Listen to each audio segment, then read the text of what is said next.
Good evening. Find a comfortable position and let the world outside gently fade away. We are about to begin a slow, quiet journey into the past, not to the glittering courts of kings or the vaulted halls of cathedrals, but to a place far earthier, far more fundamental. We are going to the heart of the medieval world, the peasant's hut. Tonight, we will explore the simple daily reality of hygiene, of what it meant to be clean in an age before running water, before soap was common, before the very idea of germs existed. This is not a story of filth for the sake of shock, but a calm, meditative look at how people lived, survived, and found their own sense of order in a world made of dirt, dust, and devotion. So close your eyes, let your breathing slow, and let us step into the smoky, dim light of a medieval morning. Waking in straw and dust. The first light of dawn is not yet visible. In the deep pre-dawn gray, the world is still held in a profound quiet. Inside a small, one-room cottage, something stirs. It is not an alarm, not a bell, but a cough. A dry, rasping cough, born from a throat thick with the smoke of last night's fire. This is how the day begins for a medieval peasant. Let us imagine ourselves in this space. The air is heavy, thick with a complex blend of scents. There is the lingering, acrid smell of wood smoke from the central hearth, a fire that is never truly allowed to go out. It clings to the damp wattle and daub walls, to the thatched roof above, and to every piece of coarse wool and linen in the room. This smoke is a constant companion, a presence that stings the eyes and seasons the lungs from birth until death. Beneath the smoke is the deep earthy smell of the floor itself. It is not wood, not stone, but compacted dirt. It is cool and slightly damp, and over the years it has absorbed the spills, the smells, and the life of the family that inhabits this space. It is a living floor, home to insects and invisible life, and it gives off a scent of soil and time. And then there are the other inhabitants. In the corner, separated by a low wattle partition if the family is fortunate, are the animals. A cow, perhaps a few sheep or a pig, brought inside for the night to protect them from thieves and predators, and to share their precious body heat. Their warm, musky scent is an inseparable part of the home's atmosphere. The sweet, grassy smell of their breath, the sharp tang of their dung. These are not offensive smells. They are the smells of wealth, of survival, of another day's food and milk. And finally, there is the human scent, the smell of unwashed bodies sleeping close together for warmth, their sweat and breath mingling in the small enclosed space. This is the scent of family, of community. The place of sleep is not a bed as we would know it. There is no frame, no mattress, no soft pillows or clean linens. Sleep happens on a pallet, a simple sack made of rough woven cloth stuffed with whatever is available. Most often, it is straw or hay. Sometimes it is dried leaves, bracken, or even heather. This pallet lies directly on the dirt floor, or perhaps on a slightly raised wooden platform if the family has some means. This is not a comfortable rest. The straw is lumpy and rustles with every small movement. Over time, it breaks down into a fine, sharp dust that rises into the air, mingling with the smoke, and settles on the skin and in the lungs. It is a bed that is alive. It is a haven for fleas, for lice, for mites, and for other smaller creatures who share the warmth. The sensation of being bitten in the night is not a surprise. It is a simple, unremarkable fact of life. To wake up with the small red welts of flea bites is as normal as waking up hungry. The family sleeps together on this single large pallet. The parents, the children, perhaps an elderly grandparent. There is no privacy. Bodies are curled together, a tangle of limbs under a shared blanket. The blanket is not cotton or down. It is a heavy, greasy sheet of wool, prized for its warmth even when damp. It is never washed. To wash wool in the medieval period was a difficult, laborious process that could ruin the fabric. Instead, it is aired out when the weather is fine, but it carries with it the accumulated scent of years of sleep, of smoke, of sweat, and of life. So, the first moments of consciousness are a sensory immersion.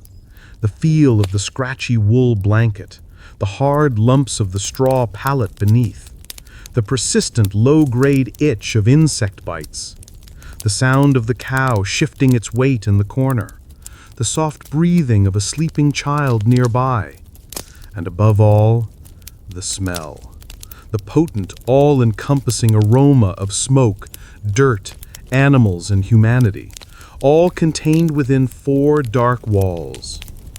There are no windows of glass. Perhaps a single small opening in the wall, covered by a wooden shutter or a piece of stretched animal hide, which is kept closed at night to keep out the cold, the spirits, and the dangers of the dark.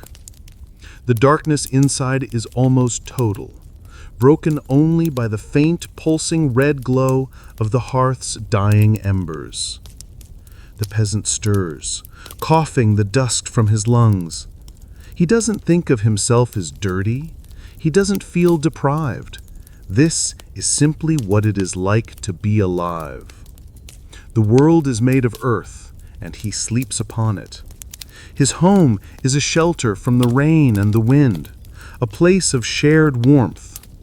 The day's labor is about to begin, and it will be a day of dirt. It is fitting that the night was too. He rises from the straw, his body stiff, his clothes the same ones he wore the day before.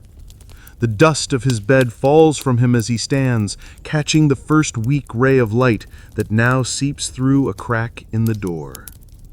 The day has begun. Showers, no showers, just streams.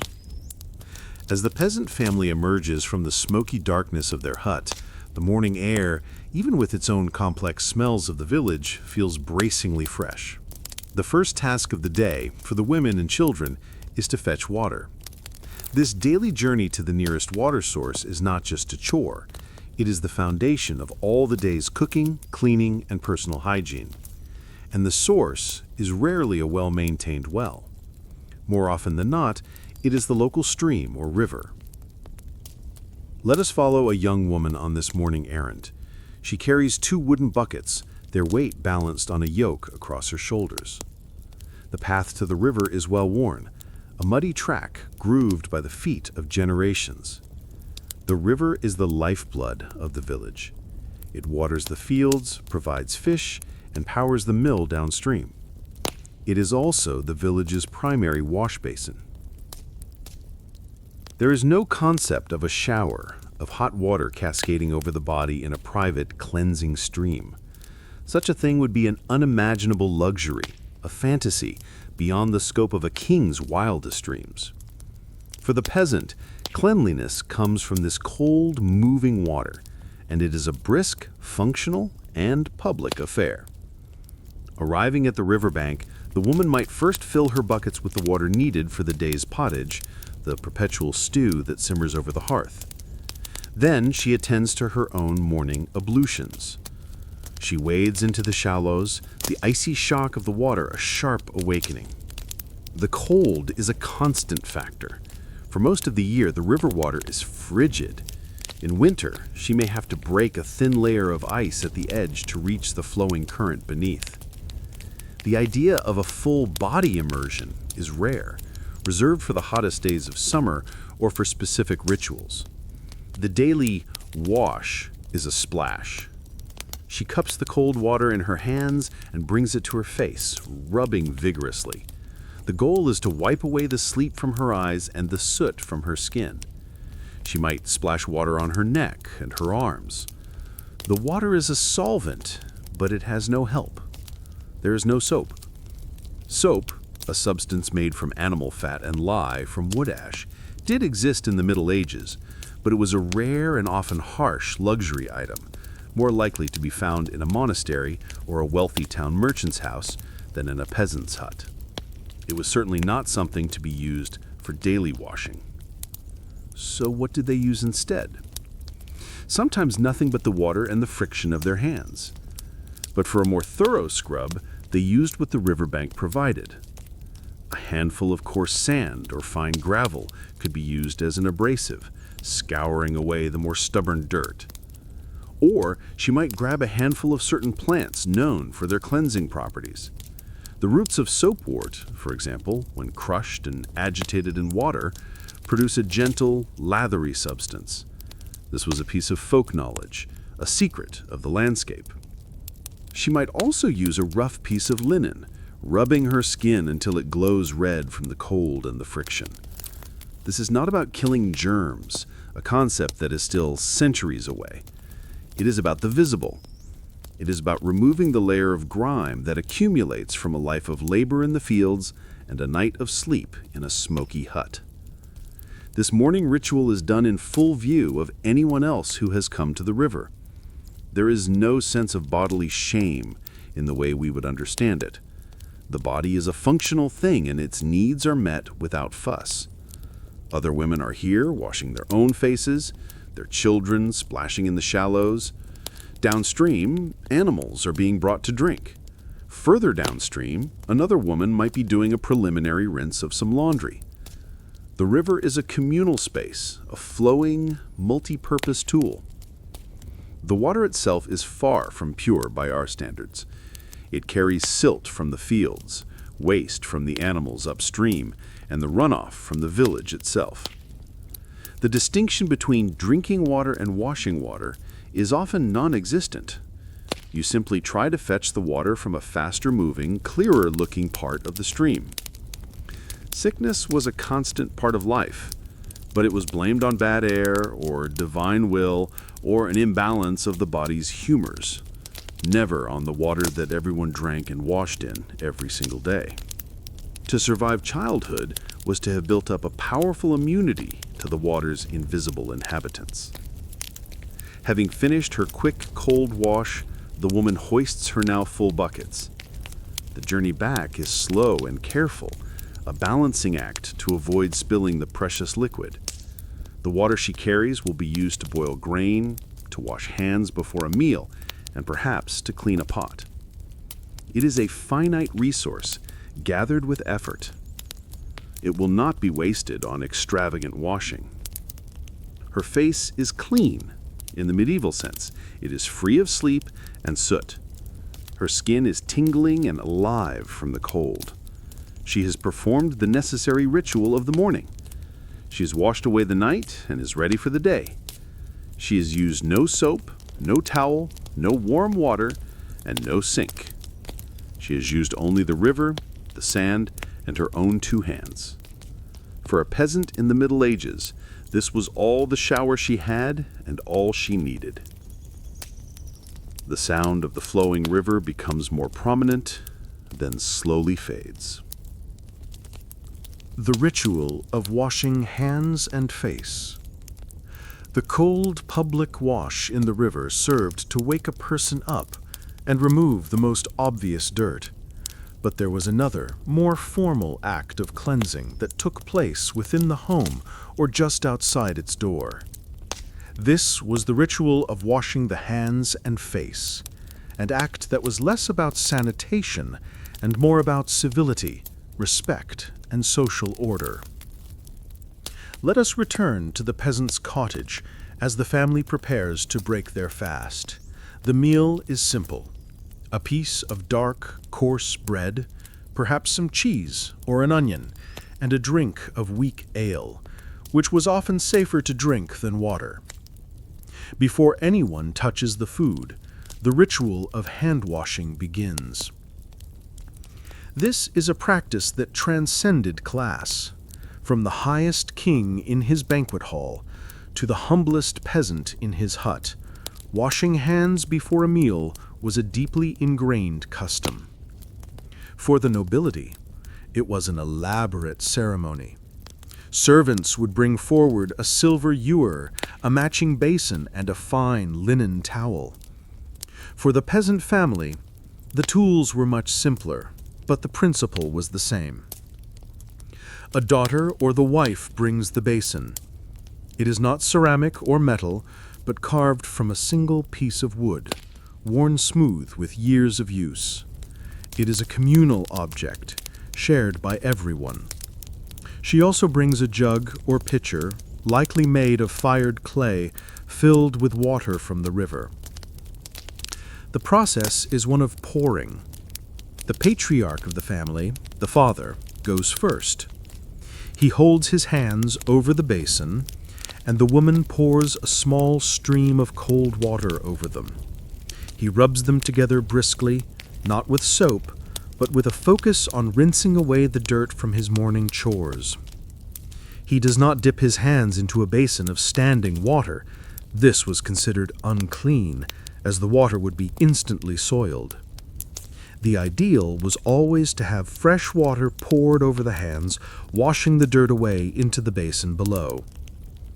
After his hands, he might splash some of the poured water onto his face. Then he dries himself.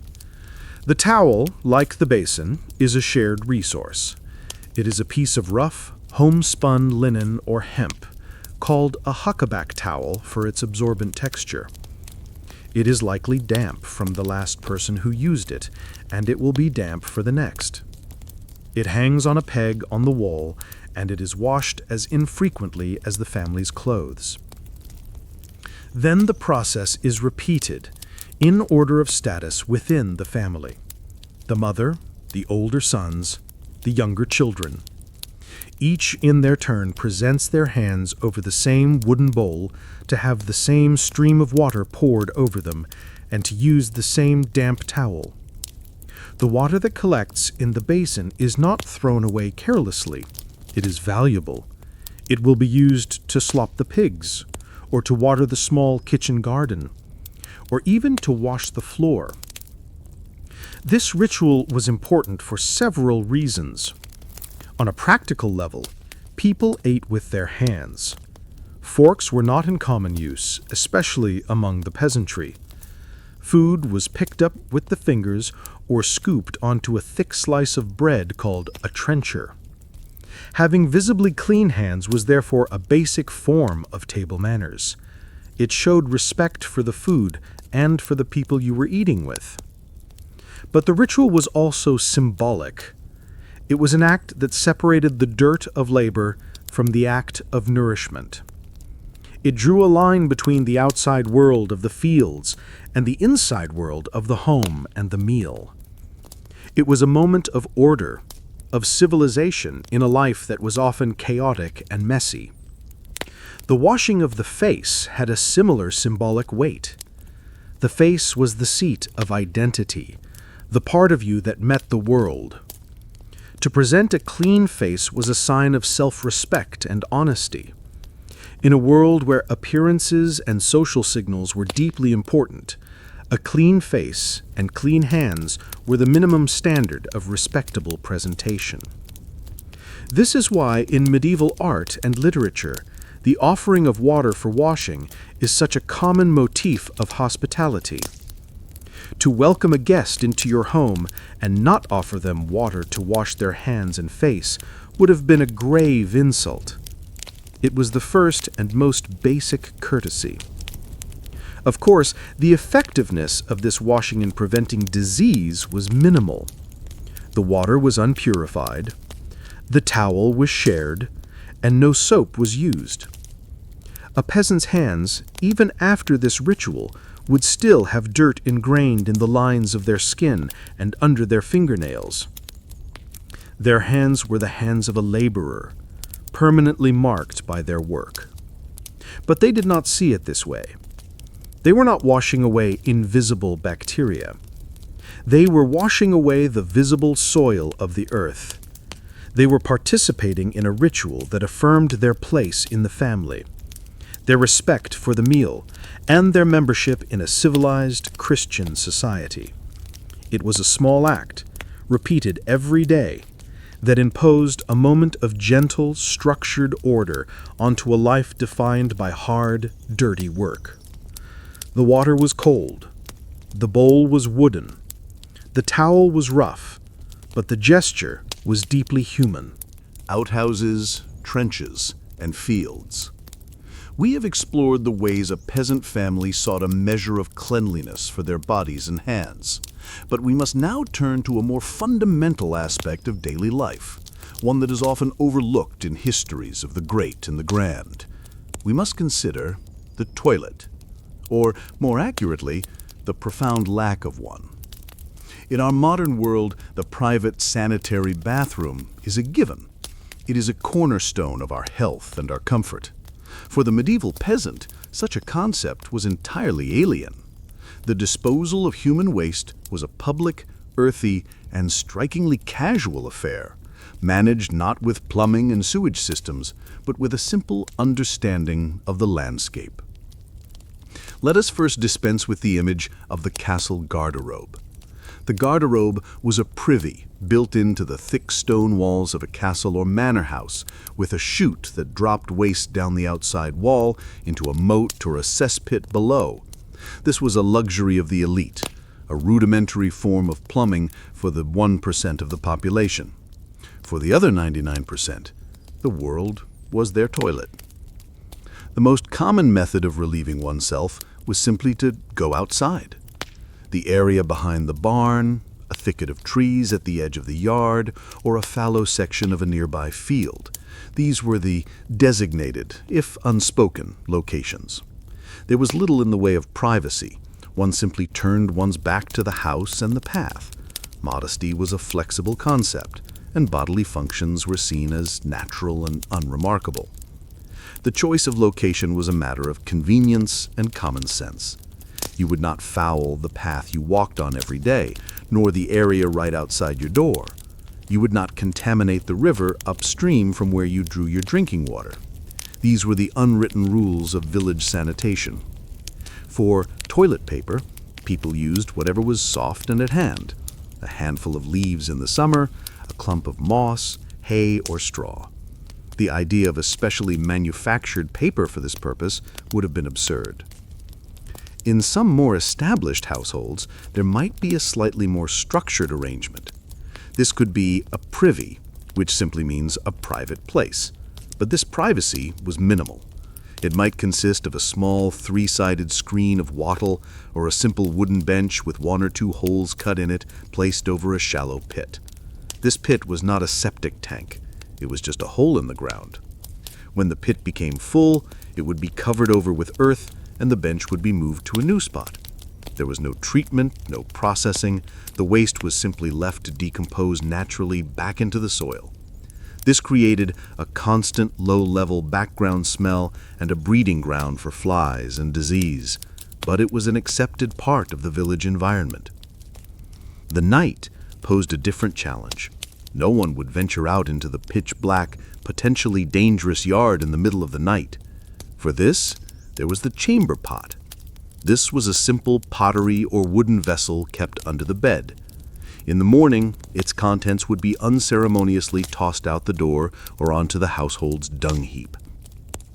This dung heap, or midden, was a crucial feature of every peasant household.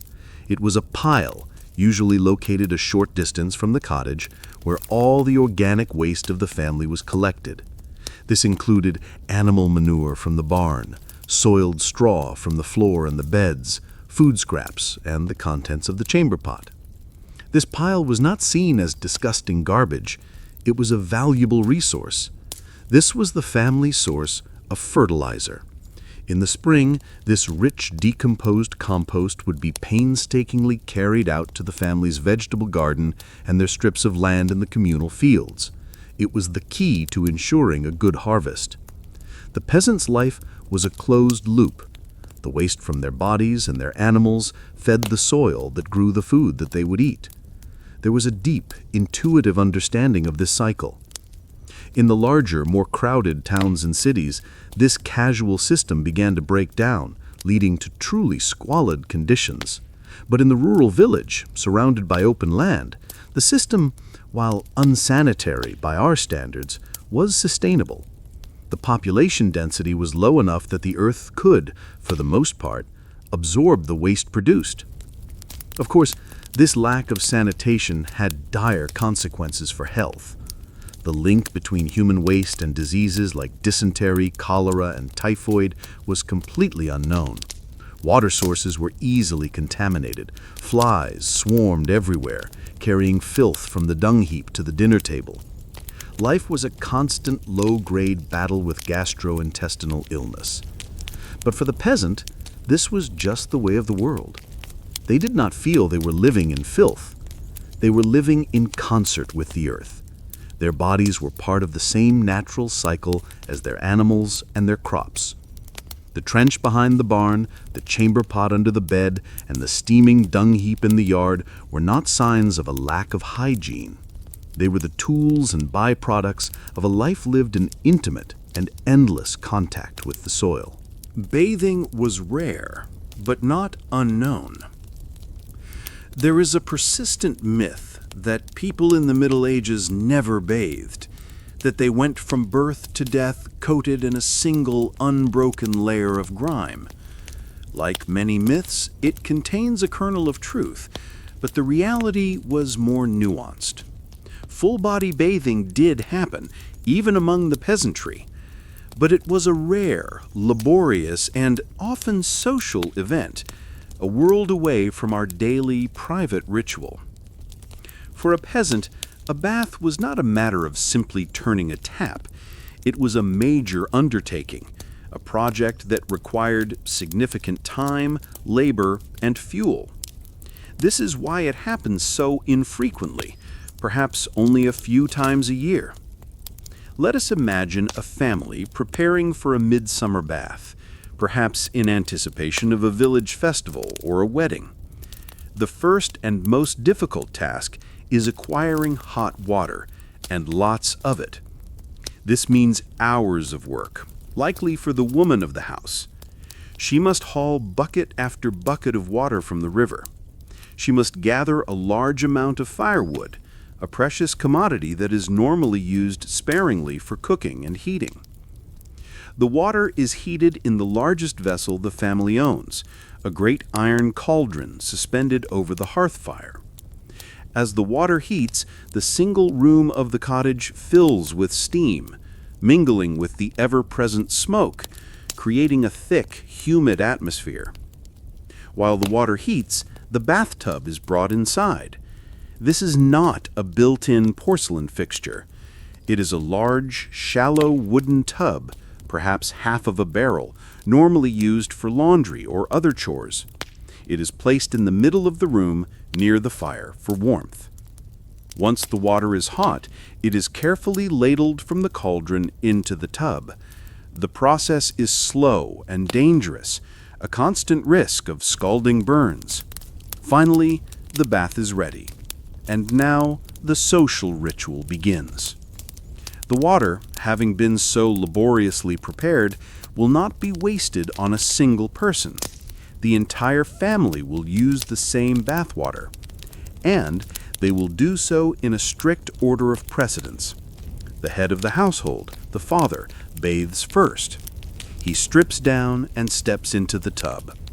The water is hot and steamy, a luxurious sensation for a body accustomed to hard labor and cold river water. He might have a small piece of harsh homemade lye soap, or he might simply scrub himself with a rough linen cloth. He soaks for a while, a rare moment of relaxation. When he is finished, he steps out, and it is the turn of the next most important person, likely his wife. She enters the same water, which is now slightly cooler and beginning to get murky. She takes her bath. Then come the children, from oldest to youngest. By the time the last child takes their turn, the water is lukewarm, gray, and filled with the dirt and grime of the entire family. But it is still a bath, a rare and welcome cleansing. This shared bath was not seen as unhygienic. The concept of germs was absent. The water was still considered cleansing as it visibly removed the dirt from each person's skin. The social aspect was also important. A family bath could be a time of relative leisure and togetherness. Sometimes bathing was a more public, celebratory event. On a hot summer's day, a group of villagers might decide to go swimming and bathing together in the river or a lake. This was a chance for fun and courtship, a moment of release from the daily grind. Medieval art sometimes depicts these scenes, men and women, often nude, bathing together in a river, a scene that would shock later more puritanical sensibilities. There were also specific occasions that called for a ritual bath. A bride would often take a ceremonial bath the day before her wedding, a symbolic cleansing to prepare her for her new life. A knight might take a ritual bath before his dubbing ceremony.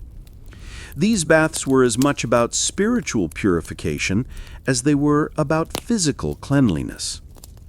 So while the daily splash in the river was the norm, the full-body bath was not unknown. It was an event, a special occasion. It was a luxury defined by the immense effort it required. It reminds us that for most of human history, the simple pleasure of immersing oneself in hot, clean water was one of the rarest and most cherished of all physical comforts. The peasant in his wooden tub, soaking in the murky, communal water, was for that brief moment living like a king. Holy water and soul washing. To truly understand the medieval peasant's relationship with cleanliness, we must look beyond the physical world of dirt and water. We must enter the landscape of their mind, a world shaped above all else by faith. In this world, there was a different kind of hygiene, one that was considered infinitely more important than the washing of the body. This was the hygiene of the soul. For the medieval Christian, the human being was a dual entity, a perishable, sinful body and an immortal, precious soul. The body was temporary, a vessel of clay doomed to decay and return to the earth. The soul, however, was eternal. Its fate, everlasting paradise in heaven or unending torment in hell, was the single most important concern of a person's existence. Therefore, the primary focus of washing was not on the skin, but on the spirit. The Church provided a comprehensive and powerful set of rituals for this very purpose. While a peasant might go months without a full-body bath, they would ideally cleanse their soul on a weekly or even daily basis. The most common form of this spiritual cleansing was prayer. The Lord's Prayer, the Hail Mary, the simple act of making the sign of the cross, these were daily ablutions for the soul, moments of realignment with God, washing away the small, everyday stains of sin. A more tangible form of cleansing was encountered every time a peasant entered the village church. Just inside the door stood the stoop, a stone font filled with holy water. This was water that had been blessed by the priest, infused with divine grace. Before entering the sacred space of the church, each person would dip their fingers into the cool water and make the sign of the cross. This was not a casual gesture. It was a powerful symbolic act. It was a ritual of purification, a washing away of the profane dirt of the outside world to prepare oneself to stand in the presence of God. The water on the fingertips was a shield against evil and a cleansing of the spirit. But the most profound spiritual washing was the sacrament of confession. This was the soul's equivalent of a deep scrubbing bath. According to church teaching, every sin, no matter how small, left a stain on the soul. An accumulation of these sins, especially a mortal sin, would condemn a person to hell. Confession was the only way to wash these stains clean. Imagine a peasant troubled by a guilty conscience, perhaps for lying, or for feeling envious of a neighbor, or for losing his temper. He would go to the village priest. In the dim, quiet corner of the church, he would kneel and confess his sins. He would unburden his soul of its filth. The priest, acting as God's representative on earth, would then grant him absolution, a formal declaration of forgiveness. And he would assign a penance, a set of prayers to be recited, or a small act of charity to be performed. The feeling of relief after confession was said to be immense. It was a feeling of being made new, of being washed clean from the inside out. The soul, once heavy and stained, was now light and pure, ready to face God. This internal, psychological experience of cleanliness was far more powerful and far more significant than any physical sensation of being clean. This focus on the soul had a direct impact on attitudes towards the body.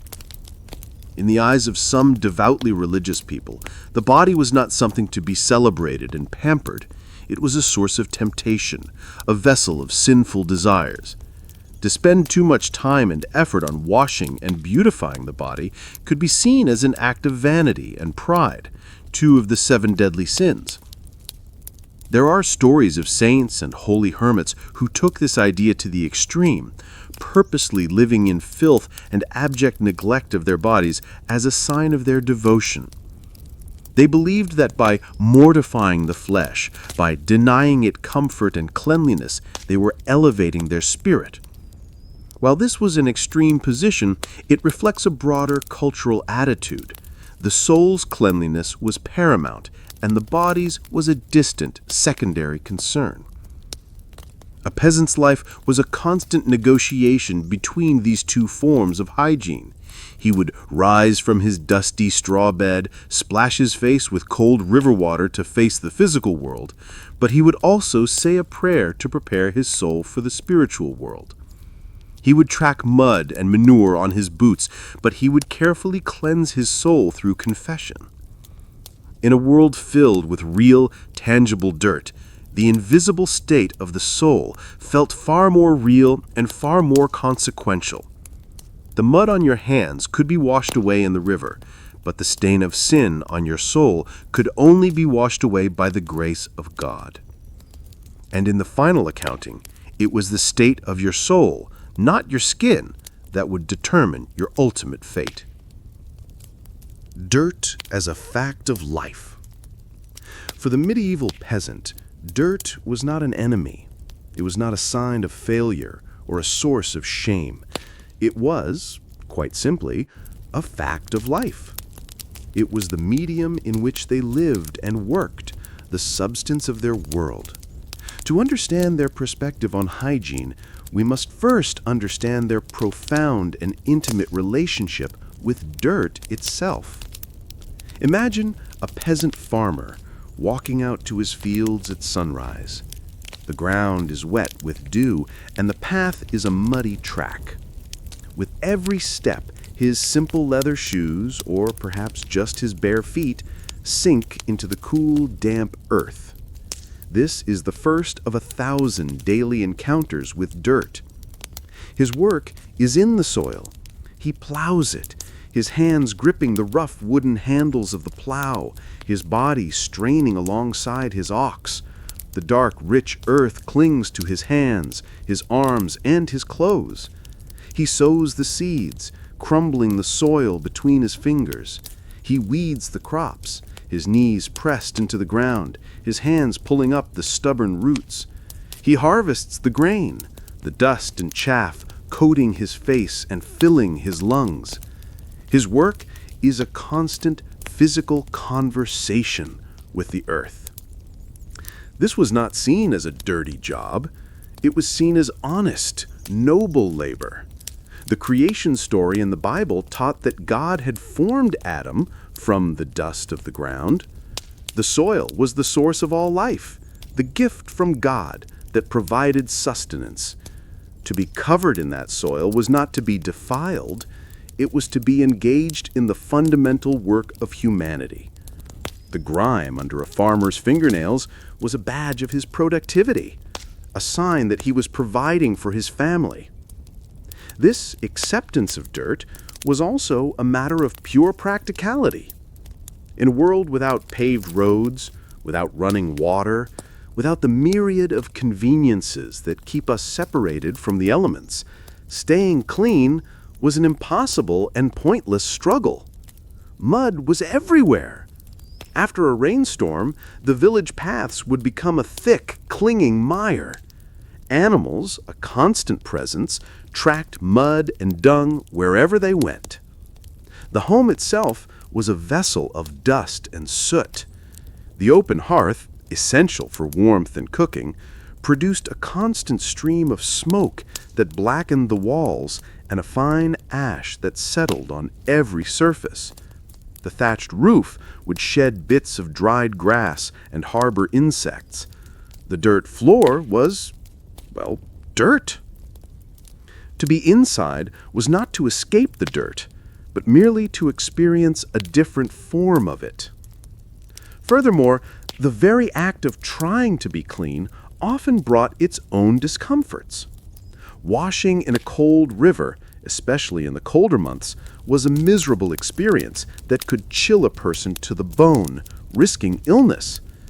Damp clothes, in an age before efficient drying methods, could also lead to sickness.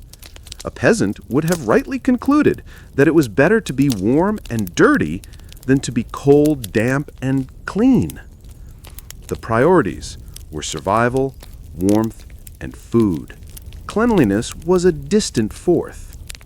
This mindset also meant that the sensory experience of dirt was different. The smell of sweat from a hard day's work was not offensive. It was the smell of effort. The feel of dust on the skin was normal. The sight of a child with a muddy face and grimy hands was not a cause for alarm, but a sign of a child who was playing and exploring their world. The concept of cleanliness was relative. Clean did not mean sterile or spotless. It meant that the most obvious caked-on mud had been removed. It meant that your hands were rinsed before eating. It meant that your Sunday best tunic was brushed and aired out, even if it hadn't been washed in a year. There was also a social dimension to this.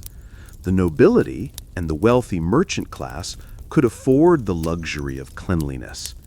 Their fine clothes, pale skin, and perfumed bodies were a clear sign that they did not work with their hands. Their cleanliness was a status symbol, a way of distinguishing themselves from the laboring masses. For a peasant to aspire to this level of cleanliness could even be seen as a form of social climbing, of putting on airs. It could be viewed with suspicion, as a sign of vanity or laziness. To be a peasant was to be a person of the earth, and to look and smell like it was to be authentic to one's station in life. So let us adjust our perspective. Let us see the world through their eyes. The dirt on a peasant's hands is not filth, it is fertility. The soot on their face is not grime, it is the residue of the fire that keeps them warm. The mud on their boots is not contamination, it is the very substance of their livelihood. Dirt was not an intruder in their world, it was the foundation of it. It was a simple, unavoidable, and deeply understood fact of life. The sound of rhythmic work fades into a gentle, ambient soundscape. The smell of the village. Close your eyes and imagine standing in the center of a medieval village on an ordinary day. What do you see? Perhaps small, thatched-roofed cottages, a muddy path, chickens scratching in the dirt, a stone church in the distance. But now, let us engage a different sense. Let us try to imagine what this world smelled like. The modern nose, accustomed to sanitized environments and artificial fragrances, would likely be overwhelmed. We are trained to associate strong organic smells with decay and danger. But for the medieval peasant, the olfactory landscape of their village was not simply bad. It was a rich, complex, and informative tapestry of scents that, woven together, created the unmistakable smell of home. The most dominant and pervasive scent, the baseline note of the entire village, is wood smoke. Every cottage has a hearth, and every hearth is constantly smoldering. The smoke from dozens of chimneys or simple holes in the roof hangs in a perpetual gentle haze over the village. It is a slightly acrid yet comforting smell. It smells of warmth, of cooked food, of safety from the cold. It impregnates everything: clothes, hair, the very walls of the houses. To a traveler, it is the first sign that they are approaching a human settlement. Woven into the smoke is the smell of the animals. This is not the foul stench of industrial farming, but the earthy, organic scent of livestock living in close proximity to people. There's the warm, slightly sweet, grassy smell of a cow's breath. There is the sharp ammonia tang of the dung heap, the midden, where the waste from the byre is piled. This is not a repulsive smell to the peasant. It is the smell of fertilizer, of future crops, of prosperity. There is the musky, oily scent of wet wool from a flock of sheep, and the pungent, unmistakable smell of pigs rooting in the mud. Then there are the smells of human industry. From the blacksmith's forge comes the sharp metallic scent of hot iron and the sulphurous smell of burning coal. From the tanner's yard at the edge of the village, if there is one, comes the powerful chemical reek of curing hides, a smell so strong that tanners were often forced to live downwind of everyone else. From the baker's oven comes the most welcome smell of all, the warm, yeasty, life-affirming scent of baking bread. And of course, there is the smell of the people themselves, the faint, salty tang of sweat from bodies engaged in hard physical labor, the smell of unwashed hair and damp wool. These are the smells of humanity, unremarkable and familiar. The landscape itself contributes to the bouquet. The damp, dark smell of the earth after a rain shower, the sweet, cloying scent of wildflowers and clover in the summer meadows, the decaying, loamy smell of fallen leaves in the autumn woods, the sharp, clean scent of frost in the winter air. Inside the cottage, the smells are more concentrated. The ever-present smoke, the animals, and the humans are joined by the smell of the daily pottage, a perpetual stew of grains and vegetables bubbling over the fire. It might smell of onions, of cabbage, of herbs from the garden like parsley and thyme. There is the smell of stored food, the smoky scent of cured meats hanging from the rafters, the dry, dusty smell of stored grain, the sharp aroma of fermenting ale in a barrel. This complex blend of smells was not an assault on the senses for the people who lived there. It was normal. It was the smell of their world. A person's nose was a tool. They could smell the approaching rain on the wind. They could tell if food was fresh or spoiled. They could identify the scent of sickness on a person or an animal. We often imagine the past as being uniformly foul-smelling, and while the lack of sanitation certainly created smells we would find unpleasant, It is a mistake to think of it as a monolithic stench. It was a world of powerful, distinct, and meaningful odors. The smell of the village was the smell of life in all its messy, organic, and interconnected forms. It was the smell of wood, fire, earth, animals, and people, all breathing the same air, all part of the same cycle. It was not a perfume, but it was not a punishment either. It was simply the air of home. Laundry day. Once a season, perhaps? In our modern lives, laundry is a mundane, almost constant chore. A load of clothes can be washed and dried in a matter of hours with minimal effort. For the medieval peasant, however, laundry day was a rare, monumental, and utterly exhausting event. It was a task undertaken perhaps only a few times a year, once a season, if that, and it required immense labor, foul-smelling ingredients, and the cooperation of all the women in the household. Let us imagine it is early summer.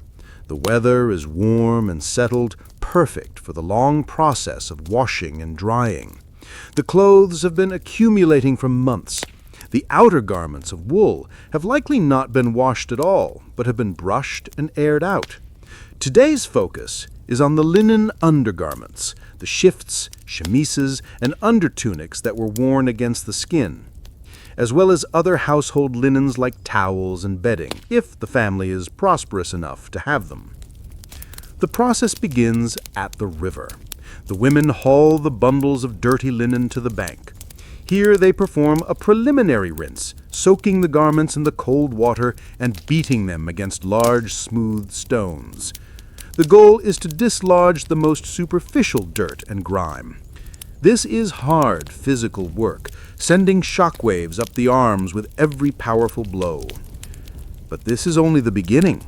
The real cleaning requires hot water and a powerful detergent. The women now have to haul the heavy, soaking wet linen back to the cottage. A great iron cauldron is set over an outdoor fire. It is filled with water, another laborious task of carrying buckets from the river. Now for the soap. For this great wash, the family will use lye. Lye is a highly caustic alkaline solution, and it is made at home. The process involves taking the hardwood ash saved from the hearth, placing it in a barrel with a drainage hole at the bottom, and slowly pouring water through it. The water that trickles out is a potent, slippery liquid capable of dissolving grease and stripping away dirt.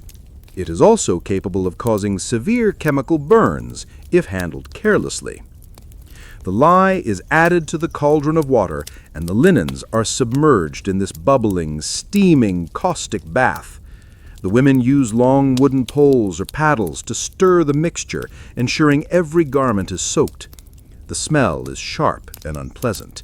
The lye solution, combined with the dirt and sweat from the clothes, creates a foul odor. Another common and even more pungent cleaning agent was stale urine. For weeks or months leading up to the Great Wash, the family would have collected their urine in a large pot. The ammonia in the aged urine was a powerful bleaching and cleaning agent. This practice, while sounding repulsive to us, was a common and effective use of a readily available resource. Soaking clothes in this wash was a highly effective way to remove stains and whiten linen. After the clothes have been boiled and steeped, they are fished out of the cauldron, steaming and heavy, and taken back to the river for a final, thorough rinsing to remove all traces of the lye or urine. Again, they are beaten against the rocks, squeezed and wrung out by hand. Finally, the last stage, drying. There are no clotheslines or clothespins. The wet linens are draped over bushes, spread out on grassy banks, or laid over fences. The sun and the wind are the drying agents. The sun also provides a natural bleaching effect, helping to whiten the yellowed linen. This is why laundry was a fair weather activity. A sudden rainstorm could undo a whole day's work. The entire process, From the first rinse to the final drying can take a full day or even two. It is a communal activity, the women of the village often working together at the riverbank, sharing the labor and the gossip. It is a testament to their strength and endurance. For the peasant, having clean clothes was a luxury, a sign of a special occasion. For most of the year, their clothes were simply worn. They carried the stains of labor, the smell of wood smoke, and the patina of daily life. The seasonal laundry day was a ritual of renewal, a great battle against the accumulated grime of months. It was a reminder that in the medieval world, even the simplest act of cleanliness was a hard-won victory. Disease, but no germ theory. Life in a medieval village was a constant dance with illness. Fevers, infections, dysentery, and a host of other ailments were common and often fatal. Children were especially vulnerable, and many did not survive to adulthood. We now understand that the lack of sanitation and the intimate contact with dirt and waste were the primary causes of this rampant disease. But the medieval peasant had no such knowledge. The world of the microscopic, of bacteria and viruses, was entirely unknown. So how did they explain the sickness that was an ever-present shadow over their lives? Their understanding of disease was based on a combination of ancient medical theory, religious belief, and folk magic. It was a world without germ theory, and so they looked for other causes, other culprits. The most influential medical theory inherited from the ancient Greeks and Romans was that of the four humors. This theory held that the human body was composed of four essential fluids, or humors: blood, phlegm, yellow bile, and black bile. Each humor was associated with an element: air, water, fire, earth, and a quality: hot, cold, wet, dry. A healthy person was one in whom these four humors were in perfect balance. Illness, therefore, was caused by an imbalance. A fever, for example, was seen as an excess of blood, which was a hot and wet humor. The cure, logically, was to remove some of the excess blood through bloodletting, a common and often harmful practice. A cough or a cold was an excess of phlegm, a cold and wet humor. The prescribed treatment would involve trying to dry the person out with certain foods or herbs. This humoral theory was the foundation of all official medicine for centuries. The common peasant would not have known the intricacies of this theory, but a simplified version of it informed their understanding. They knew that being too cold and wet could make you sick, and they understood illness as a state of being out of balance. Another powerful and pervasive belief was the miasma theory. This held that disease was caused by bad air, or miasma. This bad air was thought to rise from rotting organic matter, from swamps, from dung heaps, from garbage, and from the breath of sick people. The foul smell itself was believed to be the agent of disease. This theory, while incorrect about the mechanism, was not entirely wrong in its associations. Places with foul smells were indeed often sources of disease, not because of the smell itself, but because of the bacteria breeding in the decaying matter. This belief led to certain public health measures, like draining swamps or attempting to keep city streets clean of garbage. It also led to personal protective measures. People would carry small bouquets of fragrant herbs, called posies, to hold to their noses when walking through a smelly area. They believed the good smell of the herbs would ward off the bad, disease-causing air. For the peasant, this meant that the dung heap behind their house was not just a source of fertilizer, it was a potential source of dangerous miasma. The smell of sickness in a neighbor's cottage was a sign to stay away. Finally, disease was often interpreted through a spiritual or magical lens. A sudden, inexplicable illness could be seen as a punishment from God for a person's sins. A plague that swept through a village was a sign of God's wrath upon the entire community. The only cure, in this case, was not medicine, but prayer, penance, and repentance. Alternatively, sickness could be the result of malevolent magic. A farmer's cow that suddenly went dry, or a child who came down with a wasting fever, might be the victim of a curse from a disgruntled neighbor, or the work of a witch.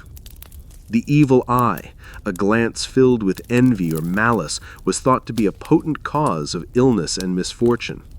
In this case, the cure was a countercharm, an amulet, or an appeal to a cunning woman to identify and break the curse. So when a peasant's child fell ill, the family had a range of explanations and potential remedies, none of which involved washing their hands. They might try to rebalance the child's humors with special foods. They would keep them away from drafts and bad smells. They would pray to a patron saint of healing. And if they suspected witchcraft, they might hang a protective charm over the child's bed. They were not stupid or irrational. They were using the knowledge and the belief systems available to them to make sense of a world of invisible and terrifying threats. They could not see the bacteria in the water or the virus on their hands.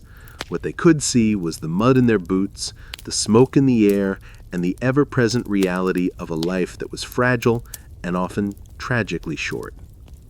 Ash, sand, and vinegar as soap substitutes. In a world largely without soap, how did a medieval peasant household achieve any measure of cleanliness, especially when it came to their few precious possessions? The answer lay not in manufactured products, but in the raw materials of their environment. They used the abrasive power of the earth, the caustic properties of fire's residue, and the acidic bite of fermented liquids. The primary tools of cleaning were sand, ash, and vinegar. Let us start with the most basic and universal of these, sand. The peasant housewife, faced with a cooking pot caked with the burnt remains of the day's pottage, would not reach for a sponge and dish soap. She would take the pot to the riverbank or use a bucket of water. Her scouring pad was a handful of coarse sand or fine gravel. She would scoop up the sand, mix it with a little water to form a gritty paste, and begin to scrub. The abrasive action of the sand crystals was remarkably effective at removing the hardened food. It was a slow, laborious process that required a great deal of elbow grease. The sound of sand grinding against metal or pottery was a common kitchen sound. After a thorough scouring, the pot would be rinsed clean in the river. This same method could be used on wooden trenchers, spoons, and knives. Sand was the all-purpose abrasive, free and abundant. A more powerful and more dangerous cleaning agent was derived from wood ash. This was lye, the key ingredient in both soap making and heavy-duty cleaning. Every peasant cottage had a ready supply of ash from the hearth. To create lye, hardwood ash, which was more potent, was collected and placed in a cloth bag or a barrel. Water was then poured over it, and the liquid that dripped out was a powerful alkaline solution. This homemade lye was far too harsh and valuable to be used for washing skin. Its primary use was for the most difficult cleaning tasks. It could cut through the thickest grease on a butcher's block or a roasting spit. It was the key ingredient in the seasonal Great Wash, used to boil and bleach the family's linen. A little lye mixed with sand could create a powerful scouring paste for the grimiest of pots, but it had to be handled with extreme care. Lye is a caustic substance that can burn skin on contact. The women who worked with it would have had hands that were chapped, raw, and calloused from a lifetime of use. The third great cleaning agent of the peasant household was vinegar. Vinegar is a mild acid created by the natural fermentation of wine, ale, or cider. A barrel of homemade vinegar was a common sight in a peasant's larder. While it was primarily used in cooking and for preserving food, its acidic properties also made it an excellent cleaner. A cloth soaked in vinegar could be used to wipe down a wooden table or a cutting board. Its acidity helped to dissolve grime and had a mild disinfecting quality, though they would not have understood it in those terms. They simply knew that it worked. Vinegar was also used for personal hygiene. A rinse of diluted vinegar was a common treatment for lice in the hair. It could be used as a mouthwash to combat foul breath, or as a topical wash for skin ailments. Its sharp, clean smell was also a welcome contrast to the other earthier smells of the cottage. Finally, we come to soap itself. While rare and expensive, it was not entirely unknown. Some peasant families, particularly those with access to plenty of animal fat from slaughtering a pig or a cow, might have engaged in the difficult and smelly process of making their own soap. This involved rendering the animal fat and then boiling it for hours with a carefully measured amount of lye. The result was a block of soft, greasy, and often pungently smelling soap. It was not the fragrant, hard-milled bar we know today. This homemade soap was a valuable commodity. It would have been saved for special purposes, for washing a newborn baby, for treating a serious wound, or for the ceremonial bath before a wedding. It was not for everyday use.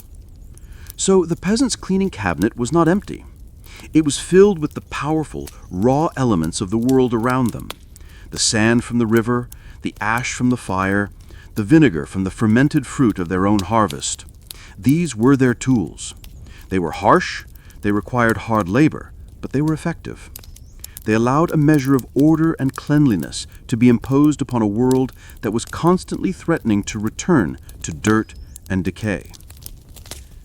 And with that, we conclude our Combs against lice.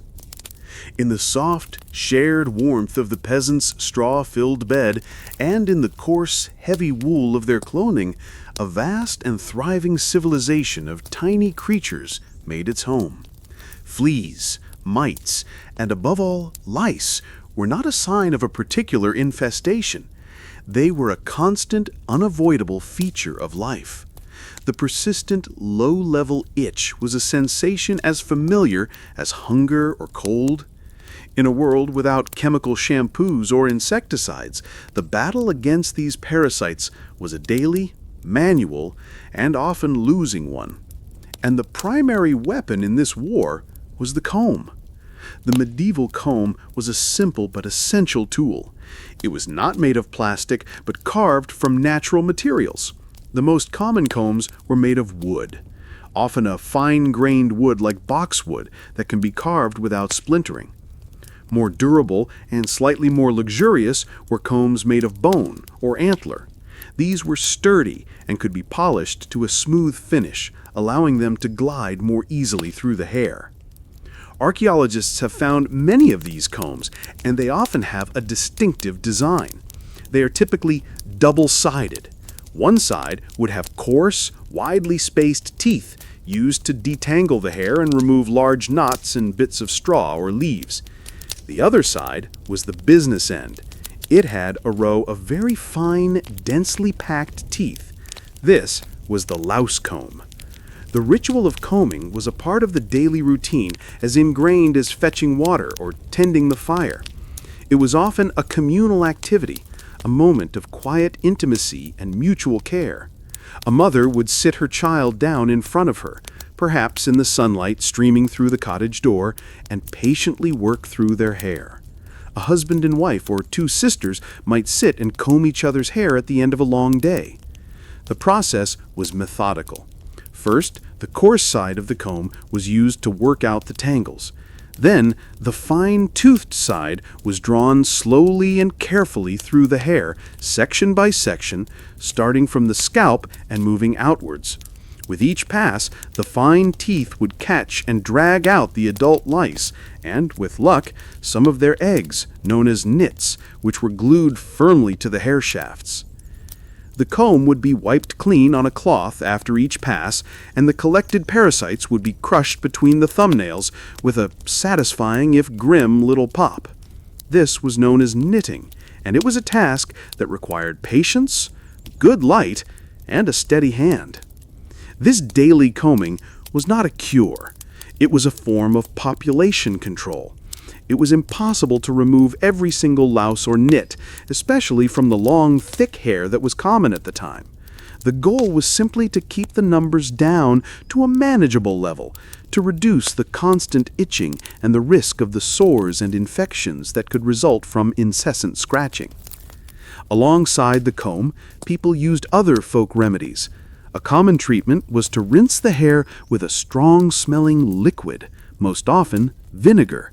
The acidity of the vinegar was believed to help loosen the glue that attached the knits to the hair, making them easier to comb out.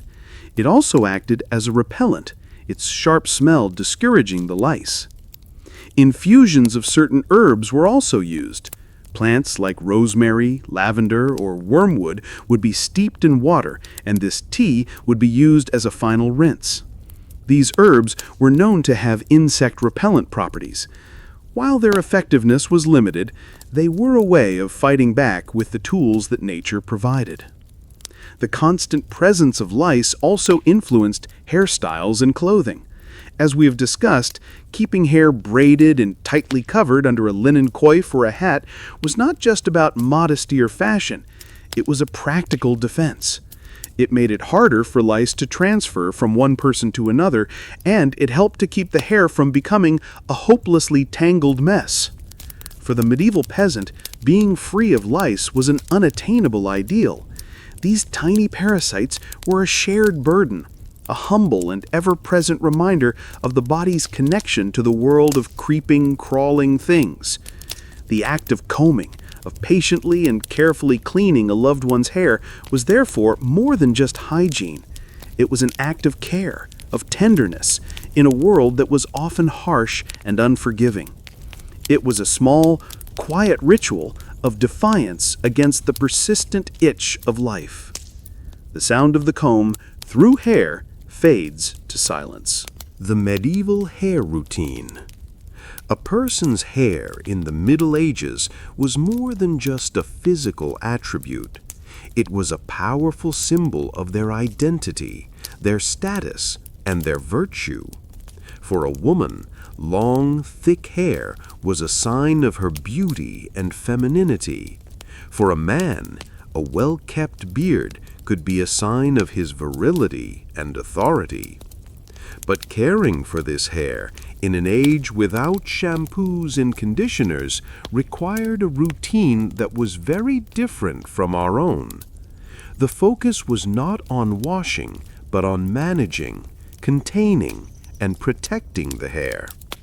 The first and most important thing to understand is that frequent washing was avoided.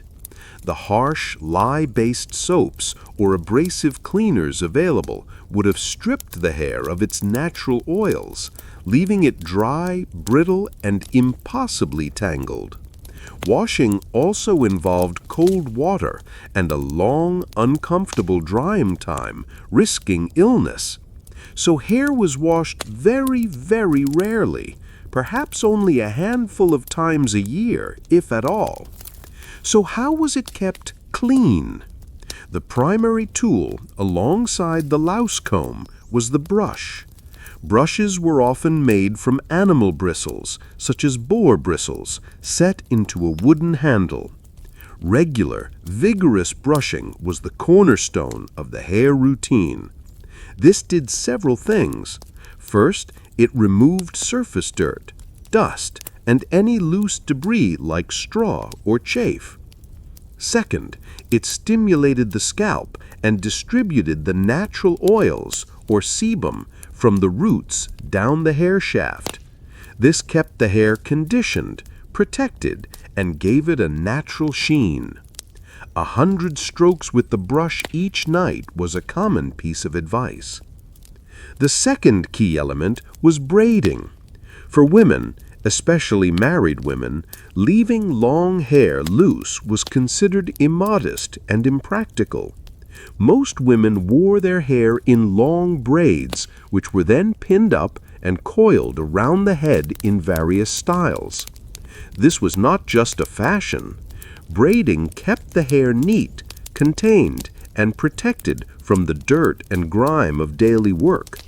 It prevented it from getting tangled in machinery or caught in the fire. A woman's complex braids were a sign of her orderliness and diligence. The third, and perhaps most crucial element, was covering the hair. A married woman in medieval Europe would almost never be seen in public without her head covered. This was a powerful religious and social custom. She would wear a simple linen veil, a wimple that also covered her neck and chin, or a coif, a close-fitting linen cap.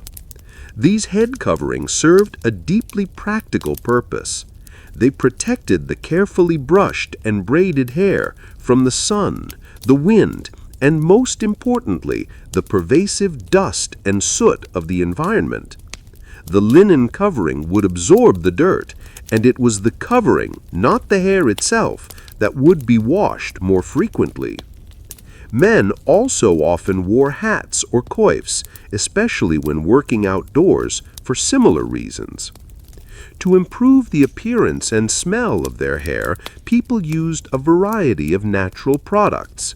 A final rinse with a herbal infusion, such as chamomile for blonde hair or rosemary for dark hair, could add highlights and a pleasant scent.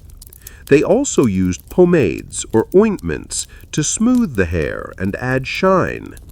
These were not chemical products, but were made at home from a base of animal fat, such as bear grease or lard, which was then scented with crushed flowers or herbs.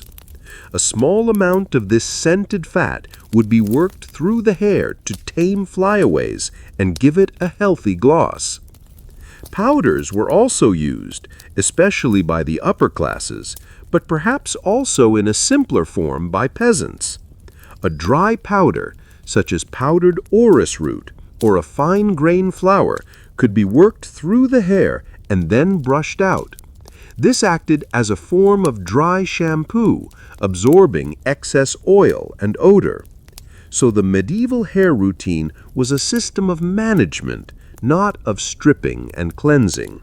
It was about preserving the hair's natural state, protecting it from the environment, and keeping it physically contained.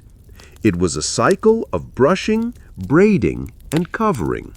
While it may seem unhygienic to us, it was a system that was perfectly adapted to their world.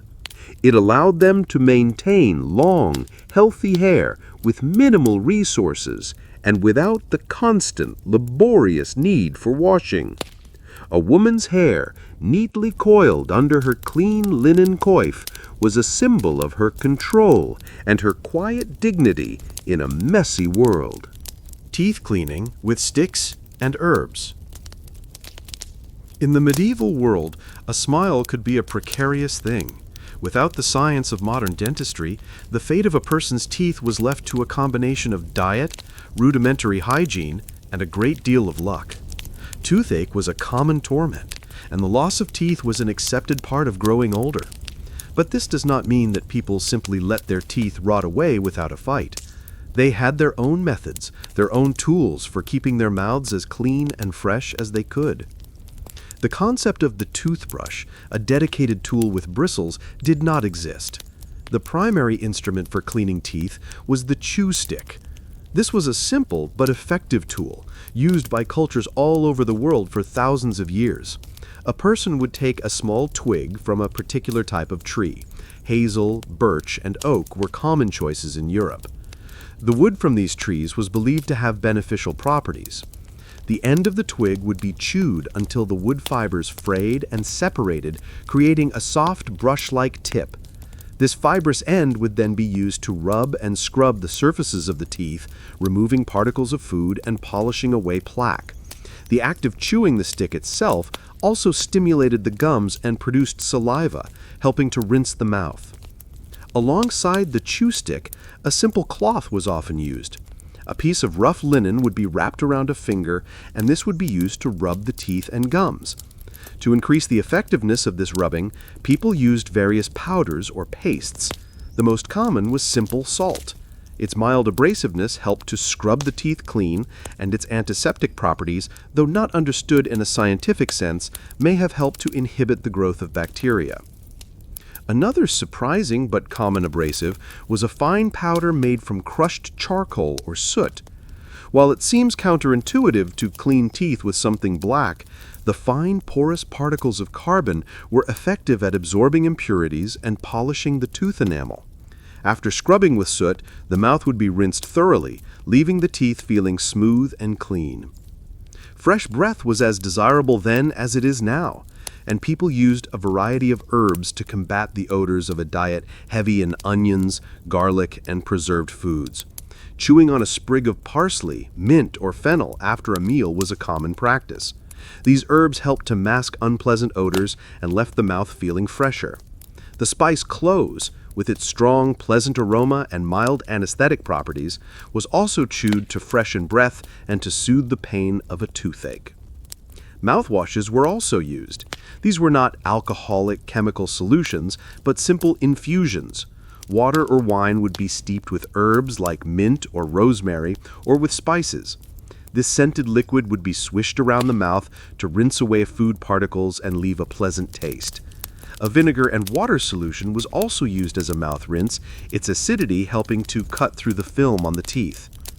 Despite these efforts, dental problems were rampant.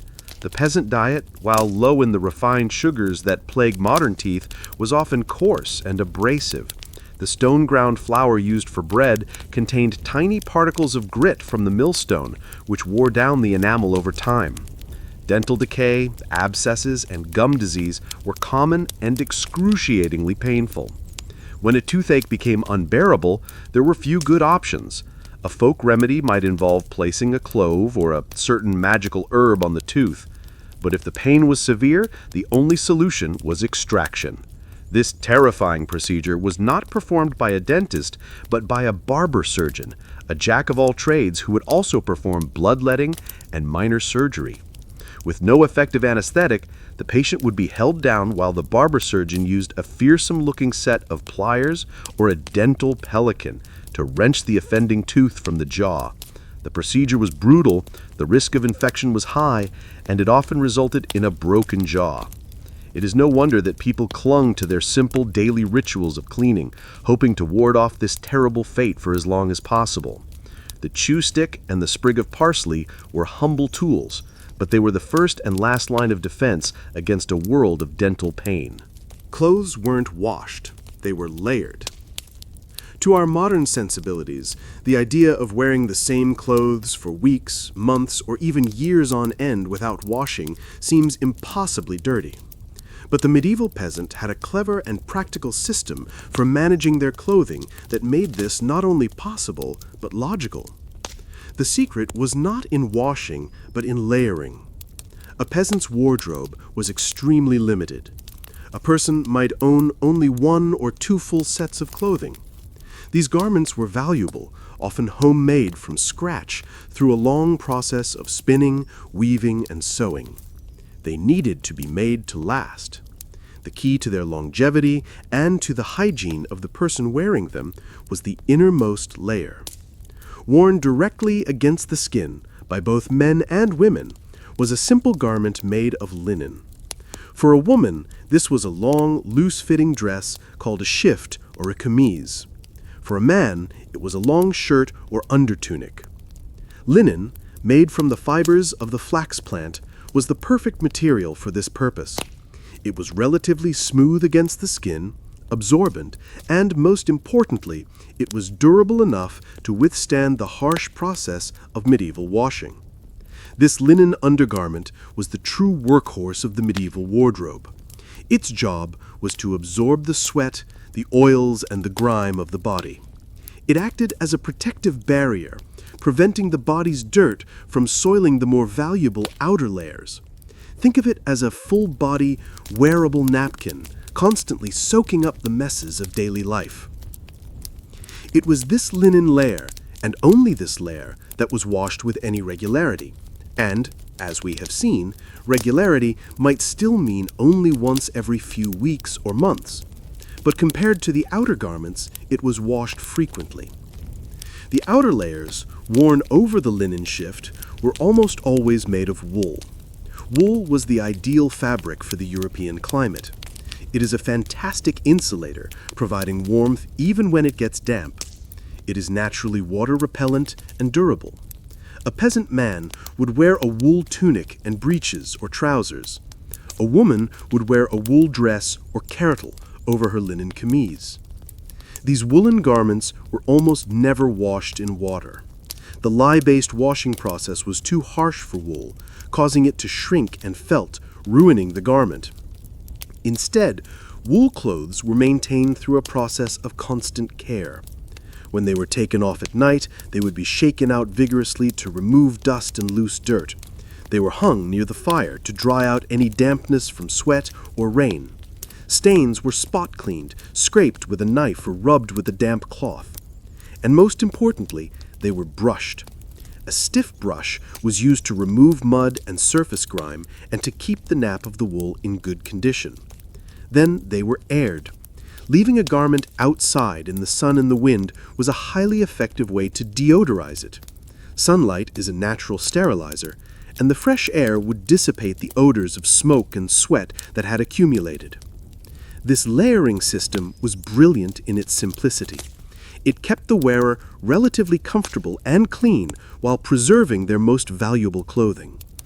When a person felt dirty, it was the linen undergarment that felt greasy and smelled sour. Changing into a fresh or fresher linen shift, even if the outer woolens remained the same, would have provided a powerful sensation of being clean again. The colors of these clothes were also practical. Peasant garments were not the bright, vibrant colors of the nobility, which required expensive dyes. They were the muted, earthy tones of undyed wool, brown, gray, and cream, or they were dyed with simple, inexpensive pigments made from plants like woad for blue or weld for yellow.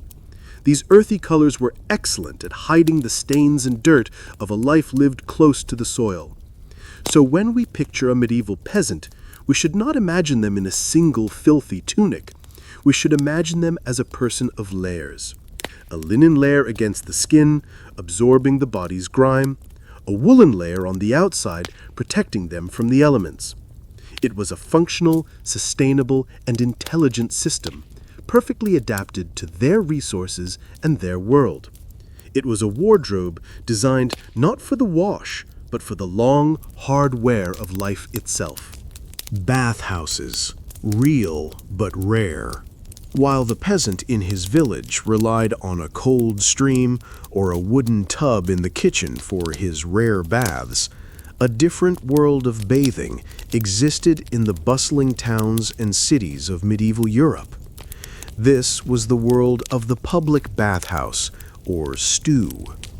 These establishments, a legacy of the Roman Empire's love for communal bathing, were a very real, but for most people, a very rare part of medieval life. Let us step away from the rural landscape and into the crowded, noisy streets of a medieval town. Here, among the workshops of the craftsmen and the houses of the merchants, you might find a building with a painted sign from which steam billows out into the street. This is the public bathhouse. For a small fee, a person could enter a world of warmth and water that was unimaginable to the rural peasant. Inside, there would be a series of rooms, a changing room where you would leave your clothes, and then the bathhouse proper. It was often a large, steamy, stone or wood-paneled room with several large heated tubs. The water was not just hot, it was often scented with herbs or flowers. This was not a solitary experience. Bathing was a deeply social activity. Men and women often bathed together, a fact that scandalized some religious moralists. The atmosphere was convivial and relaxed. People would sit and soak, talking, gossiping, and conducting business. Food and drink were often served. A bathhouse was a social club, a spa, and a community center all rolled into one. The bathhouse also offered services beyond a simple soak.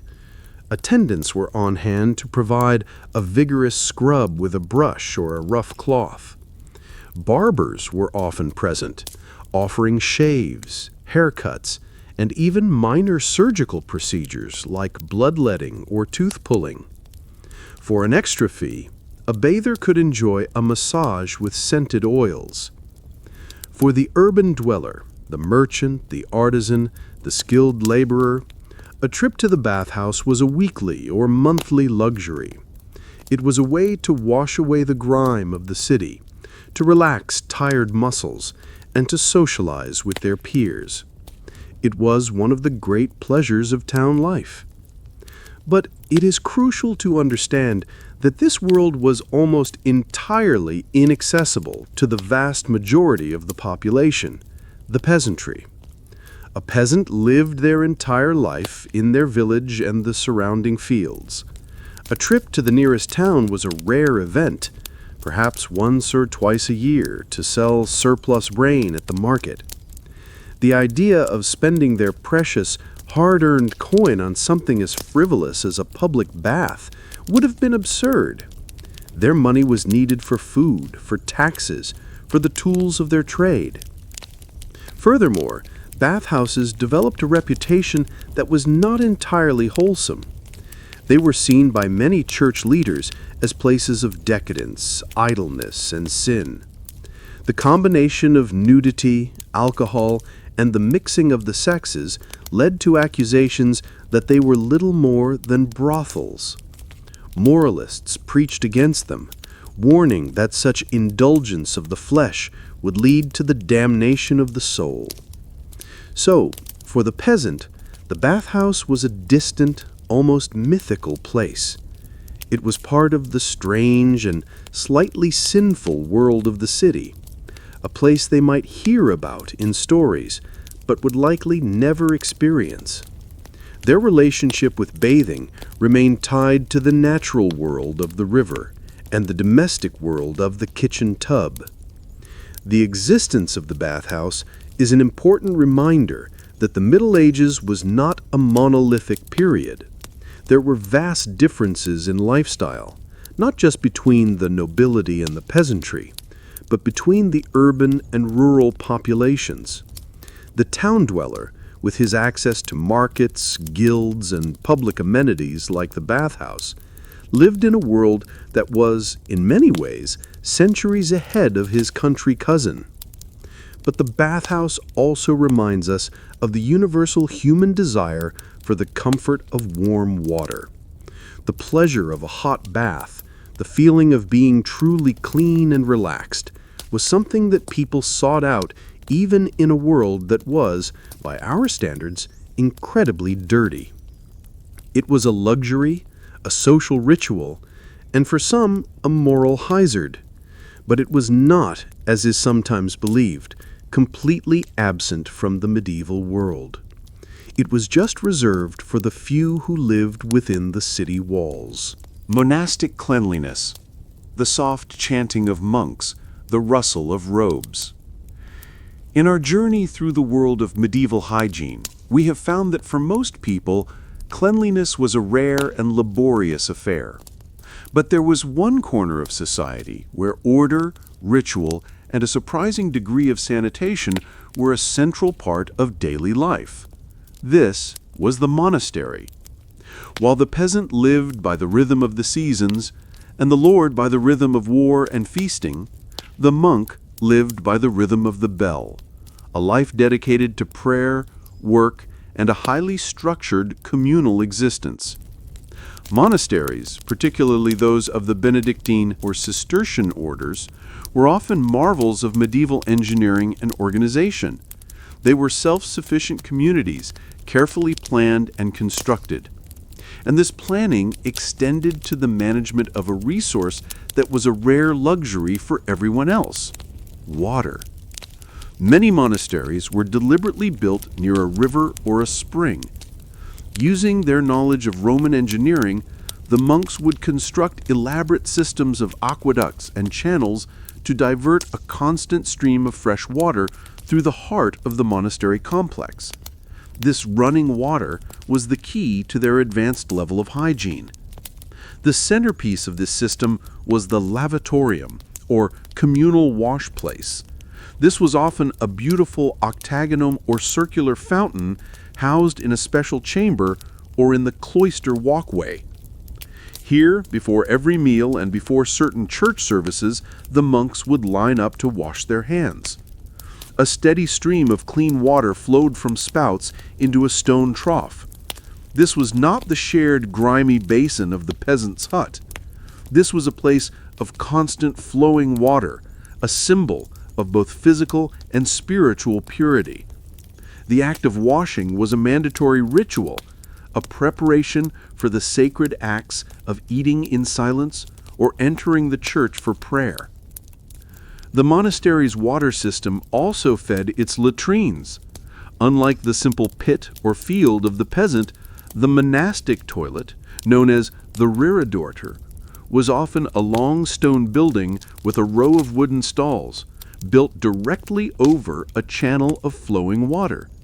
This channel would carry the waste away from the monastery and back into the main river downstream from the community. It was, in essence, a rudimentary flushing toilet system, a level of sanitation that would not be seen in most secular homes for another 500 years. Bathing, too, was a more regular and organized affair in the monastery. While some of the most ascetic monks might have shunned bathing as an indulgence, most monastic rules, like the rule of Saint Benedict, made specific provisions for it. The monastery would have a dedicated bathhouse, again supplied with water from their channels. Bathing was not done on a whim. It was scheduled. Monks might be required to bathe a certain number of times a year, often before major holidays like Christmas and Easter. The sick and the elderly were allowed to bathe more frequently. The abbot would grant permission for a bath, and the activity would be supervised. It was not a time for frivolous socializing, as in the town bathhouses, but a quiet, functional activity.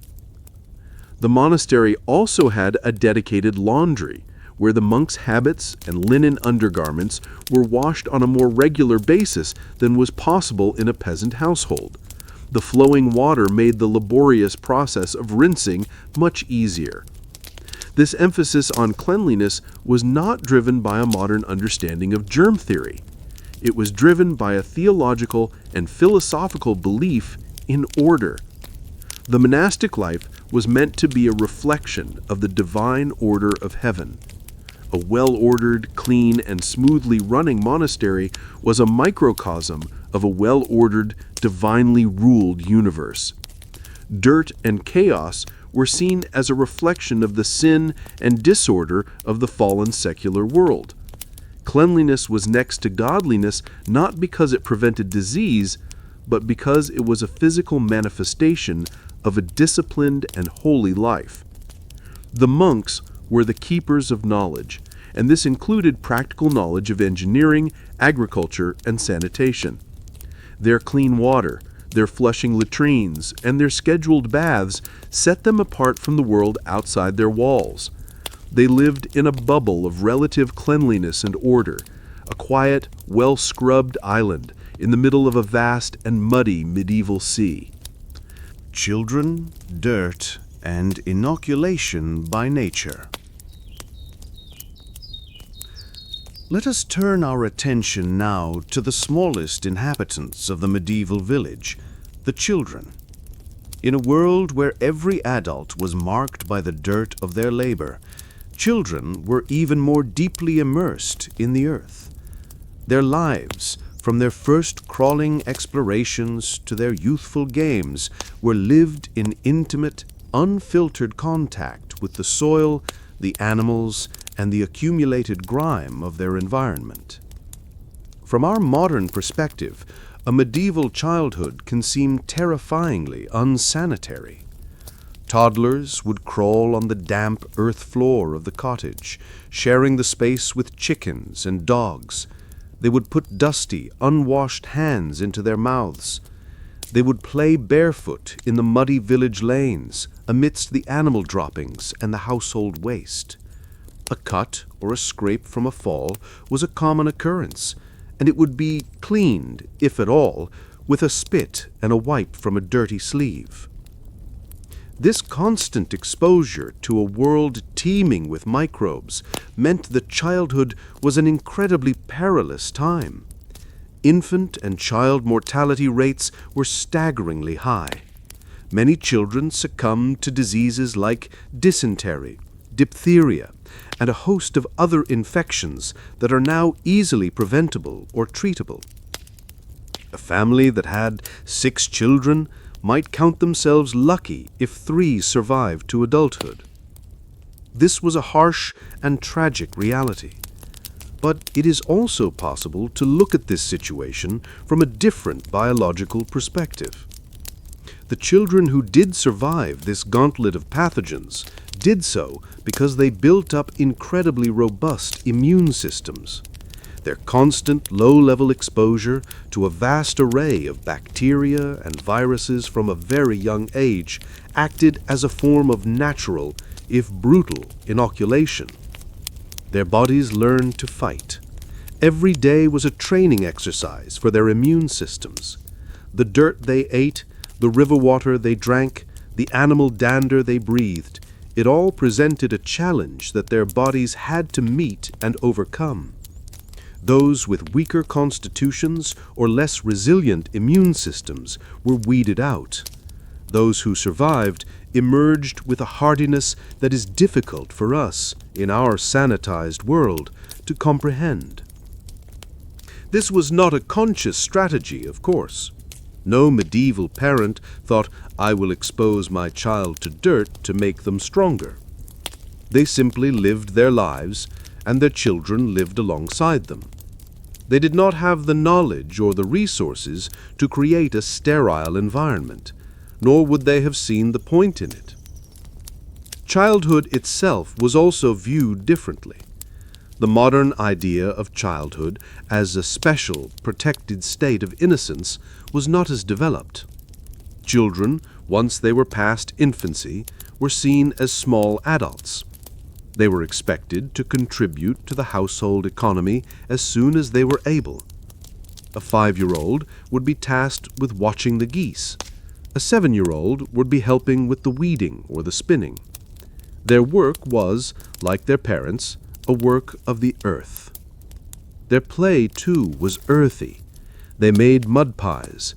They dammed up streams. They climbed trees and fell out of them. They had mock battles with sticks. They were tough, resilient, and deeply connected to the natural world. The lack of hygiene also meant that children were afflicted with all manner of parasites, both internal and external. Worms were a common affliction. Lice, as we have seen, were a constant companion. But these were seen as a normal part of being a child, like losing one's baby teeth. So when we picture a medieval child, we should not see them through a lens of pity alone.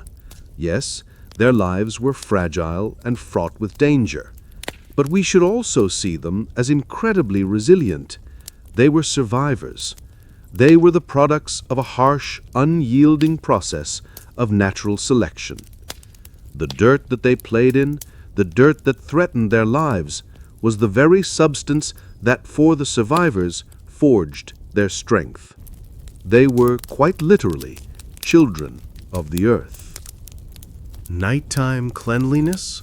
Just prayers and a blanket. The medieval day was long and governed by the sun. From the first light until the last, the peasant's life was one of labor. And when darkness finally fell, bringing an end to the work in the fields and the chores of the household, the transition to sleep was swift and simple. The elaborate nighttime routines that we practice today, the brushing of teeth, the washing of faces, the changing into special sleepwear, were entirely absent. The day did not end with a ritual of cleanliness, but with a simple surrender to exhaustion. Let us follow a peasant family as they prepare for bed. The last meal of the day, a simple supper of bread and the remains of the pottage, has been eaten. The fire in the central hearth, which had been built up for cooking, is now allowed to die down to a bed of glowing embers. Its light recedes, and the single room of the cottage is plunged into a deep, flickering shadow. There is no getting ready for bed. The concept of pajamas or a nightgown did not exist for the peasantry. People simply slept in their innermost layer of clothing, the same linen shift or undertunic they had been wearing all day. This garment was already imbued with the sweat, smoke, and dirt of the day's activities. To change it would have been a needless waste of a clean garment if one was even available. So the peasant man might remove his heavy woolen outer tunic and his shoes, but he would sleep in his breeches and his linen shirt. The woman would likewise sleep in her chemise. They would crawl onto the straw pallet, their bodies still carrying the dust of the fields and the soot of the hearth. There was no final trip to a bathroom to brush one's teeth. The chew stick was a tool for the day, not the night. Any food particles from the evening meal would remain in the mouth, left for the slow work of decay. The mouth was not rinsed, the face was not washed. The grime of the day was carried directly into the night. The only ritual that marked the transition from waking to sleeping was a spiritual one. The family would kneel together on the dirt floor and say their evening prayers. They would commend their souls to God, ask for protection from the dangers of the night, from fires, from thieves, from the evil spirits and nightmares that were believed to roam in the darkness. This was the essential act of nighttime preparation. It was the soul, not the body, that needed to be cleansed and protected before the vulnerability of sleep. After the prayers were said, the family would settle onto their shared bed. The heavy wool blanket would be pulled up, its familiar, greasy weight a source of comfort and warmth. The animals in their corner would shift and breathe softly. The fire would pop and hiss, its light fading. The atmosphere of sleep was the same as the atmosphere of waking, the smell of smoke, earth, animals, and humanity. Sleep was not an escape to a clean, fresh sanctuary. It was a continuation of the day's sensory world, simply experienced in a state of unconsciousness. The peasant would fall into a deep, exhausted sleep, the sleep of a body that has worked from sunup to sundown. They would dream, their minds processing the events of the day, their bodies fighting off the persistent itch of fleas, their lungs breathing the thick, smoky air. And in the morning, they would wake up and do it all again. They would rise from the straw, wearing the same clothes, their bodies carrying the same layer of grime, only now it was mixed with the sweat of the night. The concept of starting the day fresh and clean in the modern sense did not exist. One simply started the day. This lack of nighttime hygiene may seem appalling to us, but it was born of a deep practical logic. In a life of scarcity, one does not waste energy, fuel, or clean clothing on the hours of darkness. The priorities were warmth and safety. A prayer and a blanket provided both. For the medieval peasant, that was all that was needed to face the long, dark night. Medieval ideas of beauty and cleanliness. The peasant's world of hygiene was one of function, survival, and necessity. Their idea of clean was practical: the absence of caked-on mud, the removal of lice, the airing out of a woolen tunic. But in the castles and manor houses of the nobility, a completely different world of cleanliness and beauty existed. For the aristocratic lady, hygiene was not about survival, it was about aesthetics, status, and the art of appearance. Let us leave the village for a moment and step into the solar, the private chamber of a noblewoman. The air here is not thick with wood smoke, but scented with perfumes from the Orient and herbs from the castle garden. Here, cleanliness is an elaborate, time-consuming ritual, part of the larger project of creating a beautiful and fashionable appearance that clearly separates her from the common folk. The ideal of female beauty in the later Middle Ages was highly specific. The most desirable woman had a high, rounded forehead, a long, slender neck, blonde hair, and pale, almost translucent skin.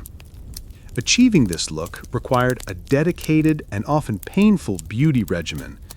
The high forehead, for example, was considered a sign of intelligence and nobility. To achieve it, women would pluck their hairlines, removing several inches of hair to create the desired oval face shape. They would also pluck their eyebrows, sometimes completely, and then redraw them in a thin, delicate arch. Pale skin was the ultimate status symbol. A tan was the mark of a peasant who labored outside in the sun.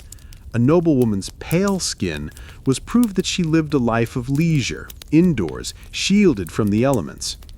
To achieve and maintain this pallor, women used a variety of skin-whitening cosmetics. These were often powders made from lead carbonate or white flour. Lead-based makeup, of course, was highly toxic, and over time it would poison the body and damage the very skin it was meant to beautify. But the ideal of paleness was worth the risk. While a full body bath might still be infrequent, the noblewoman's daily washing ritual was far more elaborate than the peasants'. She would use a silver or pewter basin and have servants pour warm, scented water over her hands and face.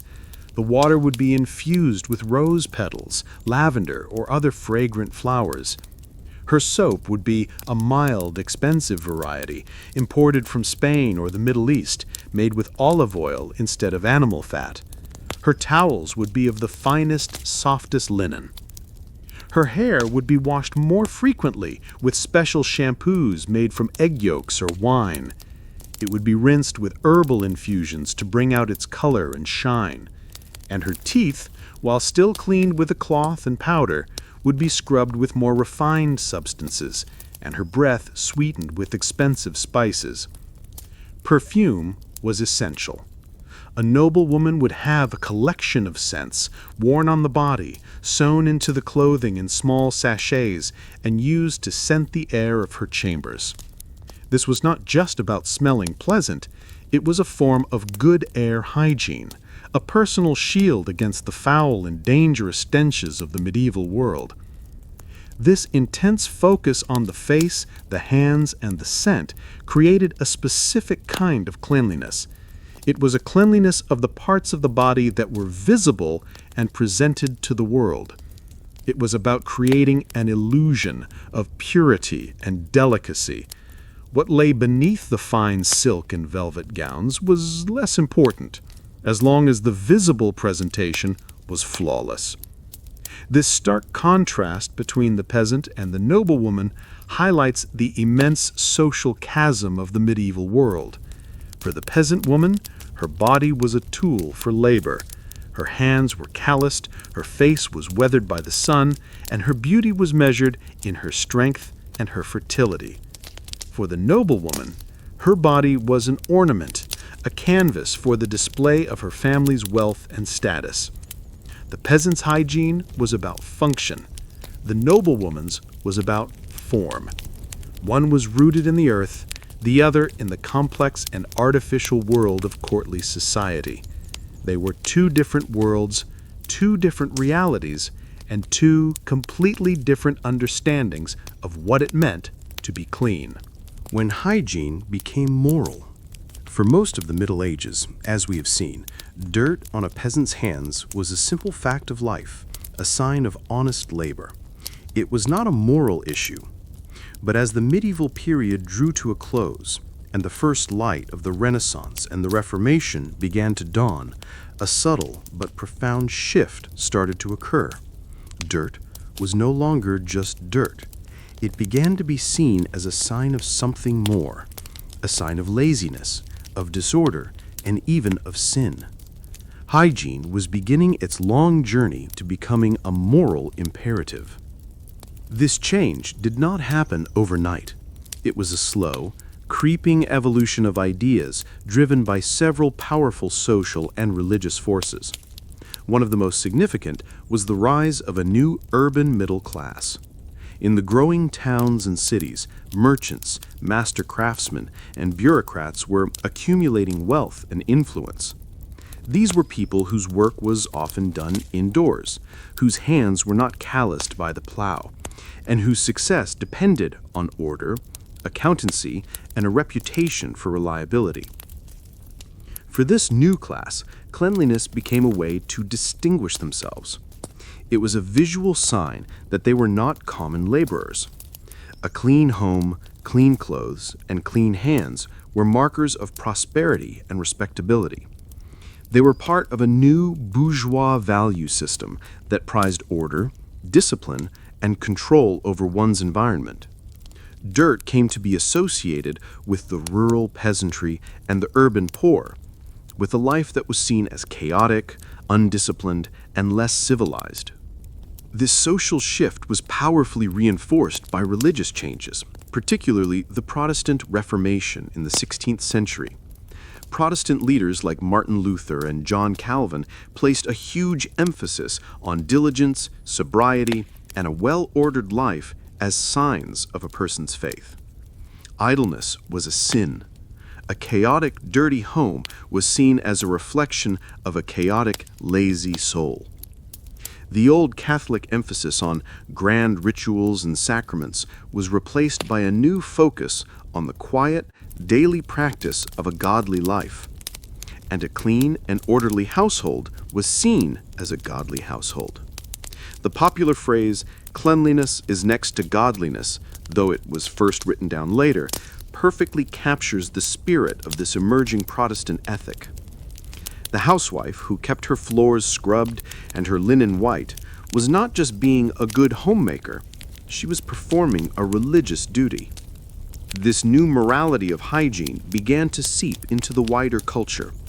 Books on household management and manners started to appear, instructing people on the proper way to maintain a clean home and a clean person.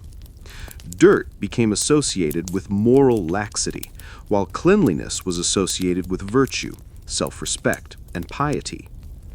For the peasant, this was a slow and often unwelcome change.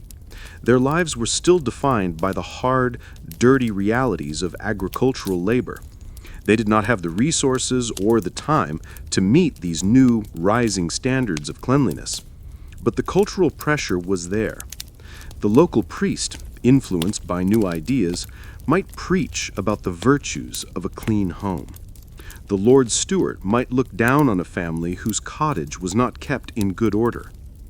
The very meaning of the word dirty was expanding. It was no longer just a physical description. It was becoming a judgment. To be called dirty was not just an observation, it was an insult to one's character. This moralization of hygiene was a turning point in Western culture. It laid the foundation for the next several centuries of social development, where public health initiatives, personal hygiene products, and the very design of our homes would be driven by this powerful link between cleanliness and morality.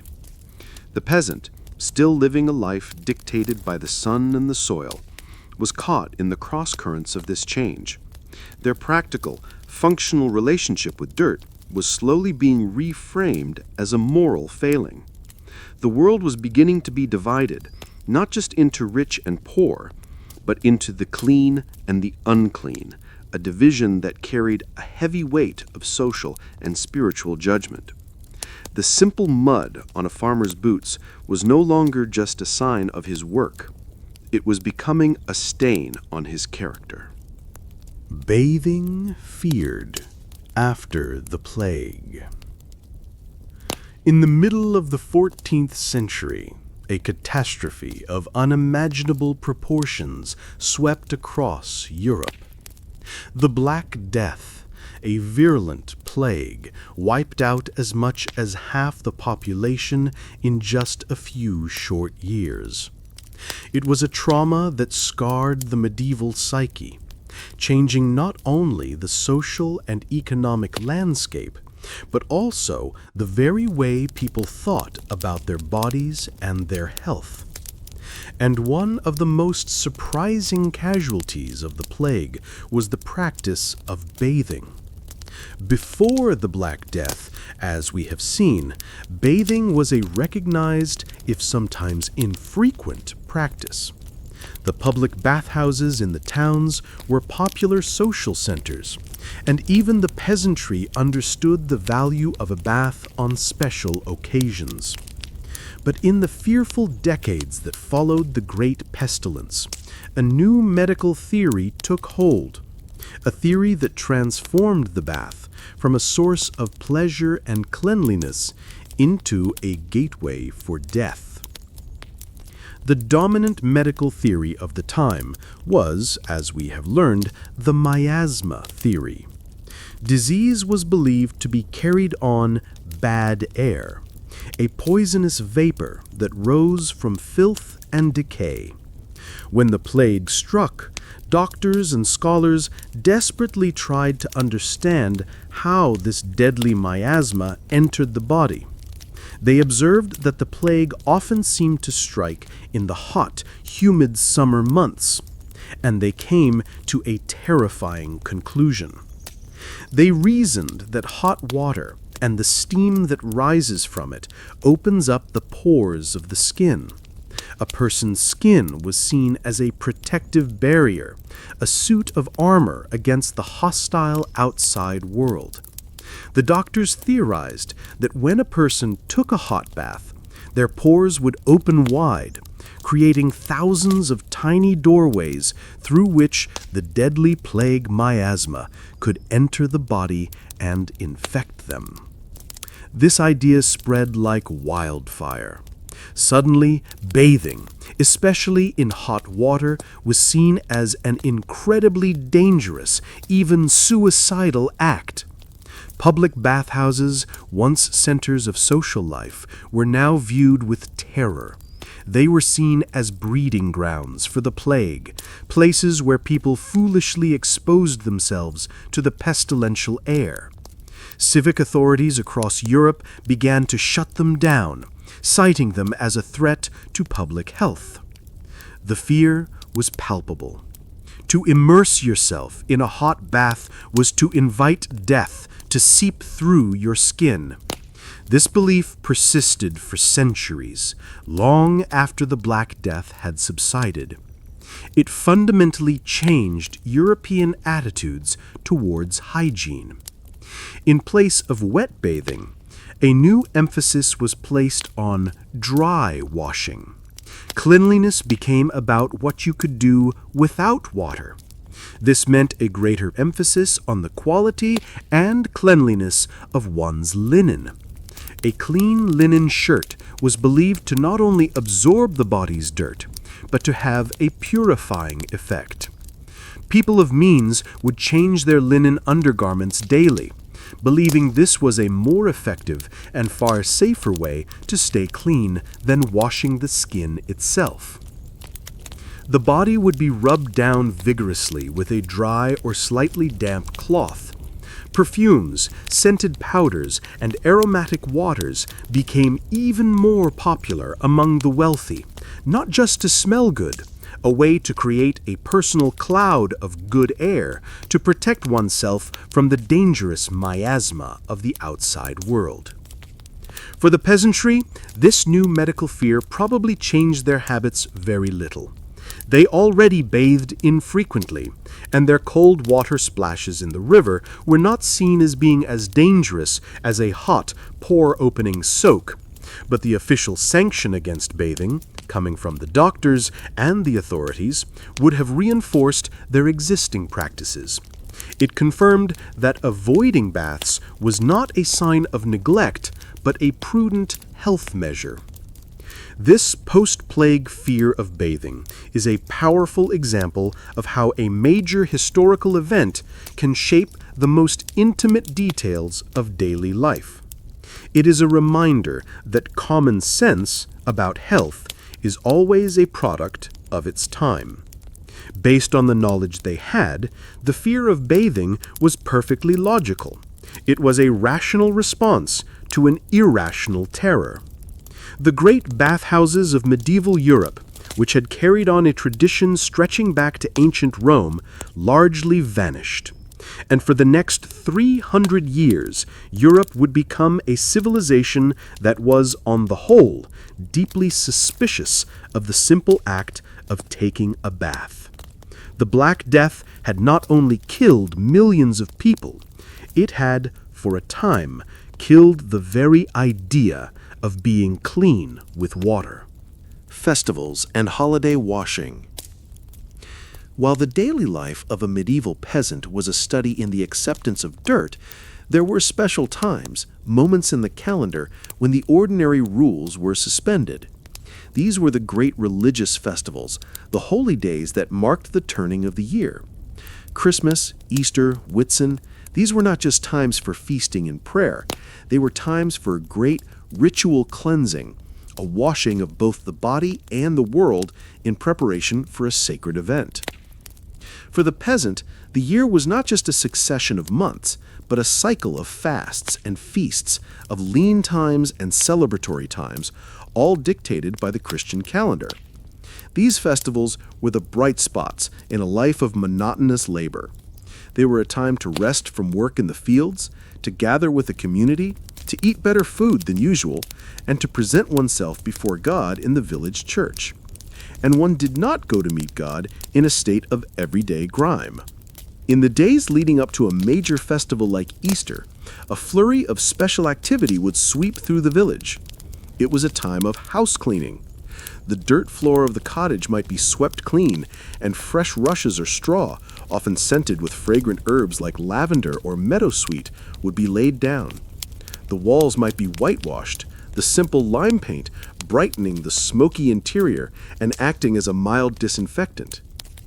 And most significantly, this was the time for the great annual or semi-annual bath. The family would undertake the laborious process of heating water and filling the wooden tub.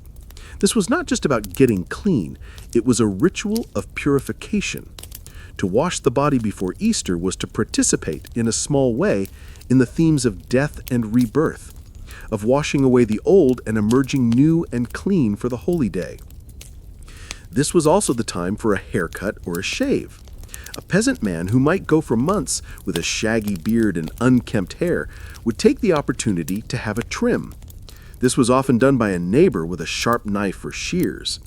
A clean-shaven face was a sign of respect, a way of presenting a more orderly and civilized self for the festival. And then there were the clothes. A peasant would have one set of best clothes, their Sunday tunic and breeches. These were worn for church and for special occasions. In preparation for a major festival, these clothes would be given special attention. They would be taken out, carefully brushed, aired in the sun, and mended. Any accumulated stains would be painstakingly scraped or rubbed away. If the festival coincided with the seasonal Great Wash, the linen undergarments would be boiled with lye, emerging stiffer and whiter than at any other time of year. To put on a clean chemise and a well-brushed tunic on Easter morning would have been a profound physical and psychological experience. It was a feeling of renewal, of freshness, of being different from the ordinary workaday self. When the peasant family walked to the church on the festival morning, they were transformed. They walked a little taller. They were not just a collection of grimy laborers. They were a clean and orderly Christian community, gathered to celebrate the most sacred mysteries of their faith. This festival cleanliness highlights the true medieval understanding of hygiene. It was not a daily, private, health-driven practice. It was a periodic, communal, and spiritually driven ritual. It was about marking a transition from the profane to the sacred. It was about making the body a fitting vessel for a soul that was celebrating a holy mystery. The special meal, the decorated church, the ringing bells, all of these were part of the festival.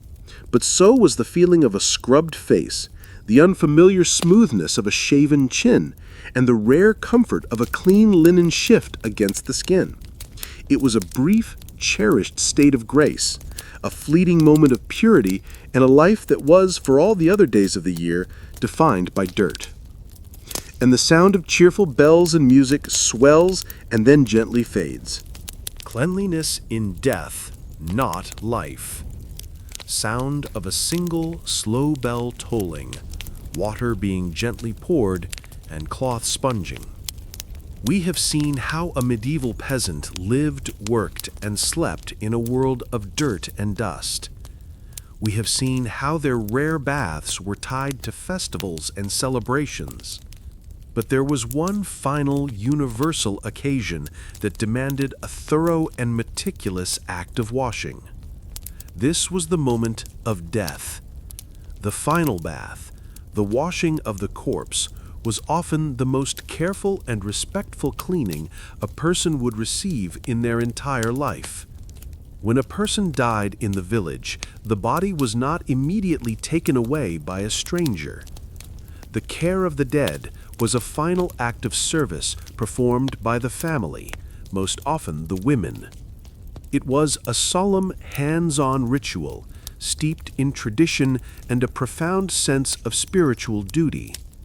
As soon as the last breath was drawn, the process would begin. The body would be laid out, often on a simple board or table. The first task was to close the eyes and the mouth, to give the deceased a peaceful expression. Then came the washing. Basins of water, likely heated if fuel could be spared, would be brought. The women would gently and methodically wash the entire body, from head to toe.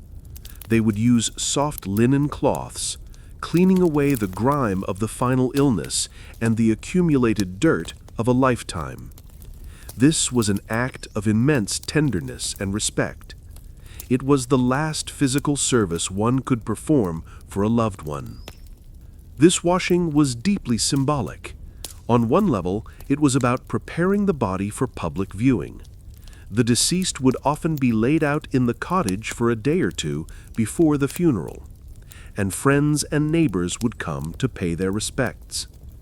A clean body was a sign of a family's love and care for the departed. But on a deeper level, the washing was a spiritual act. The body was seen as the temple of the soul, and even after the soul had departed, the vessel had to be made pure.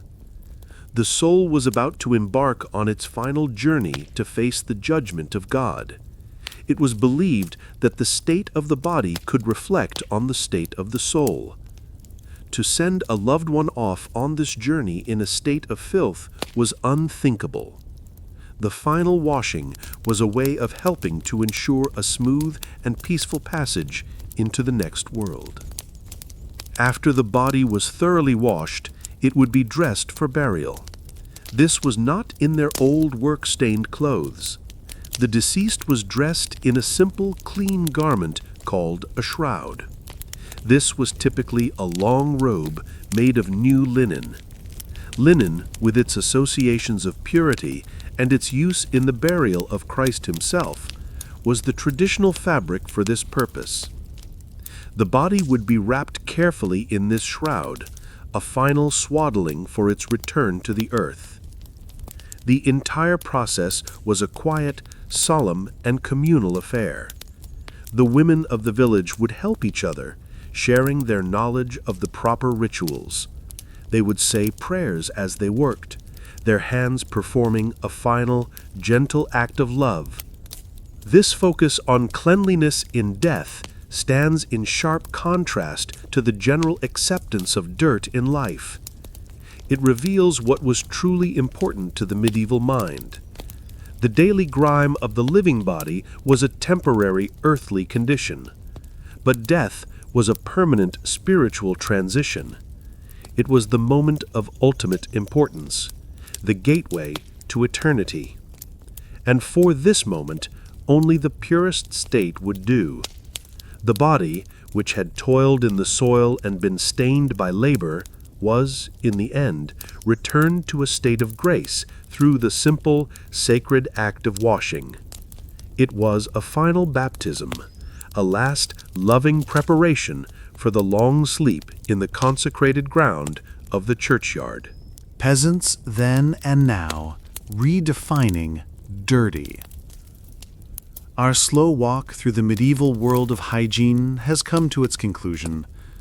We have awoken in the straw and dust, washed in the cold river, and understood a life lived in constant, intimate contact with the earth.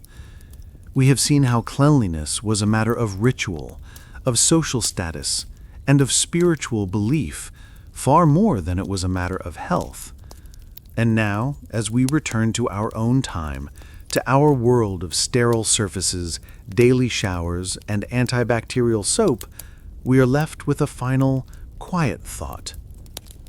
We look back on the medieval peasant, and we see a life that, by our standards, was unimaginably filthy. We picture the mud, the dung, the lice, the unwashed bodies, and we may feel a sense of revulsion, or perhaps pity.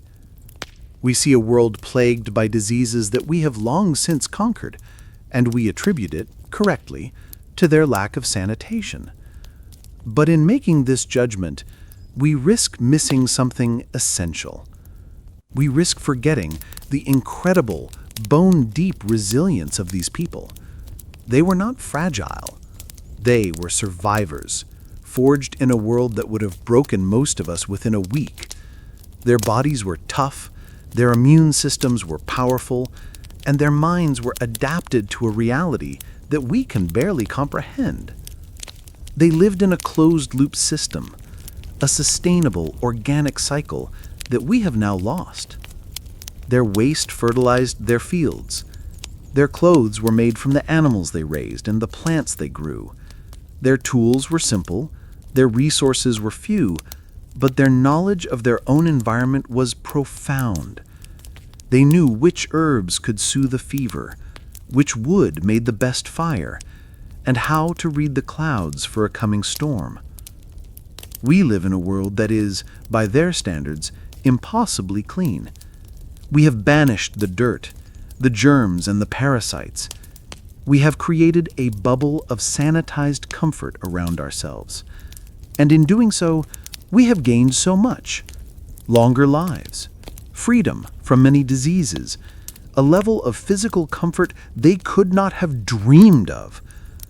But have we also lost something? Have we, in our war on dirt, forgotten our connection to the earth? Have our bodies, shielded from the constant challenges of the microbial world, become more fragile, more prone to allergies and autoimmune disorders? The medieval peasant was not dirty in their own eyes. They were simply living. They were a part of the natural world, not separate from it. To be covered in soil was to be connected to the source of their sustenance. To smell of smoke was to smell of the warmth that kept them alive. Our journey has not been about romanticizing their hardship. Their lives were incredibly difficult, often short and filled with pain and loss, but it is about recontextualizing what clean and dirty really mean. It is about understanding that our modern definition is just that, modern. It is a cultural construct born of our own history, our own science, and our own anxieties. The medieval peasant teaches us about a different kind of strength, a strength not born from avoiding the dirt, but from enduring it. They remind us of a time when humanity was not the master of the environment, but a humble part of it. So, as you drift now into sleep, in your clean bed, in your quiet, temperature-controlled room, perhaps hold a small thought for that distant ancestor, curled up on their straw pallet. They are not asking for your pity.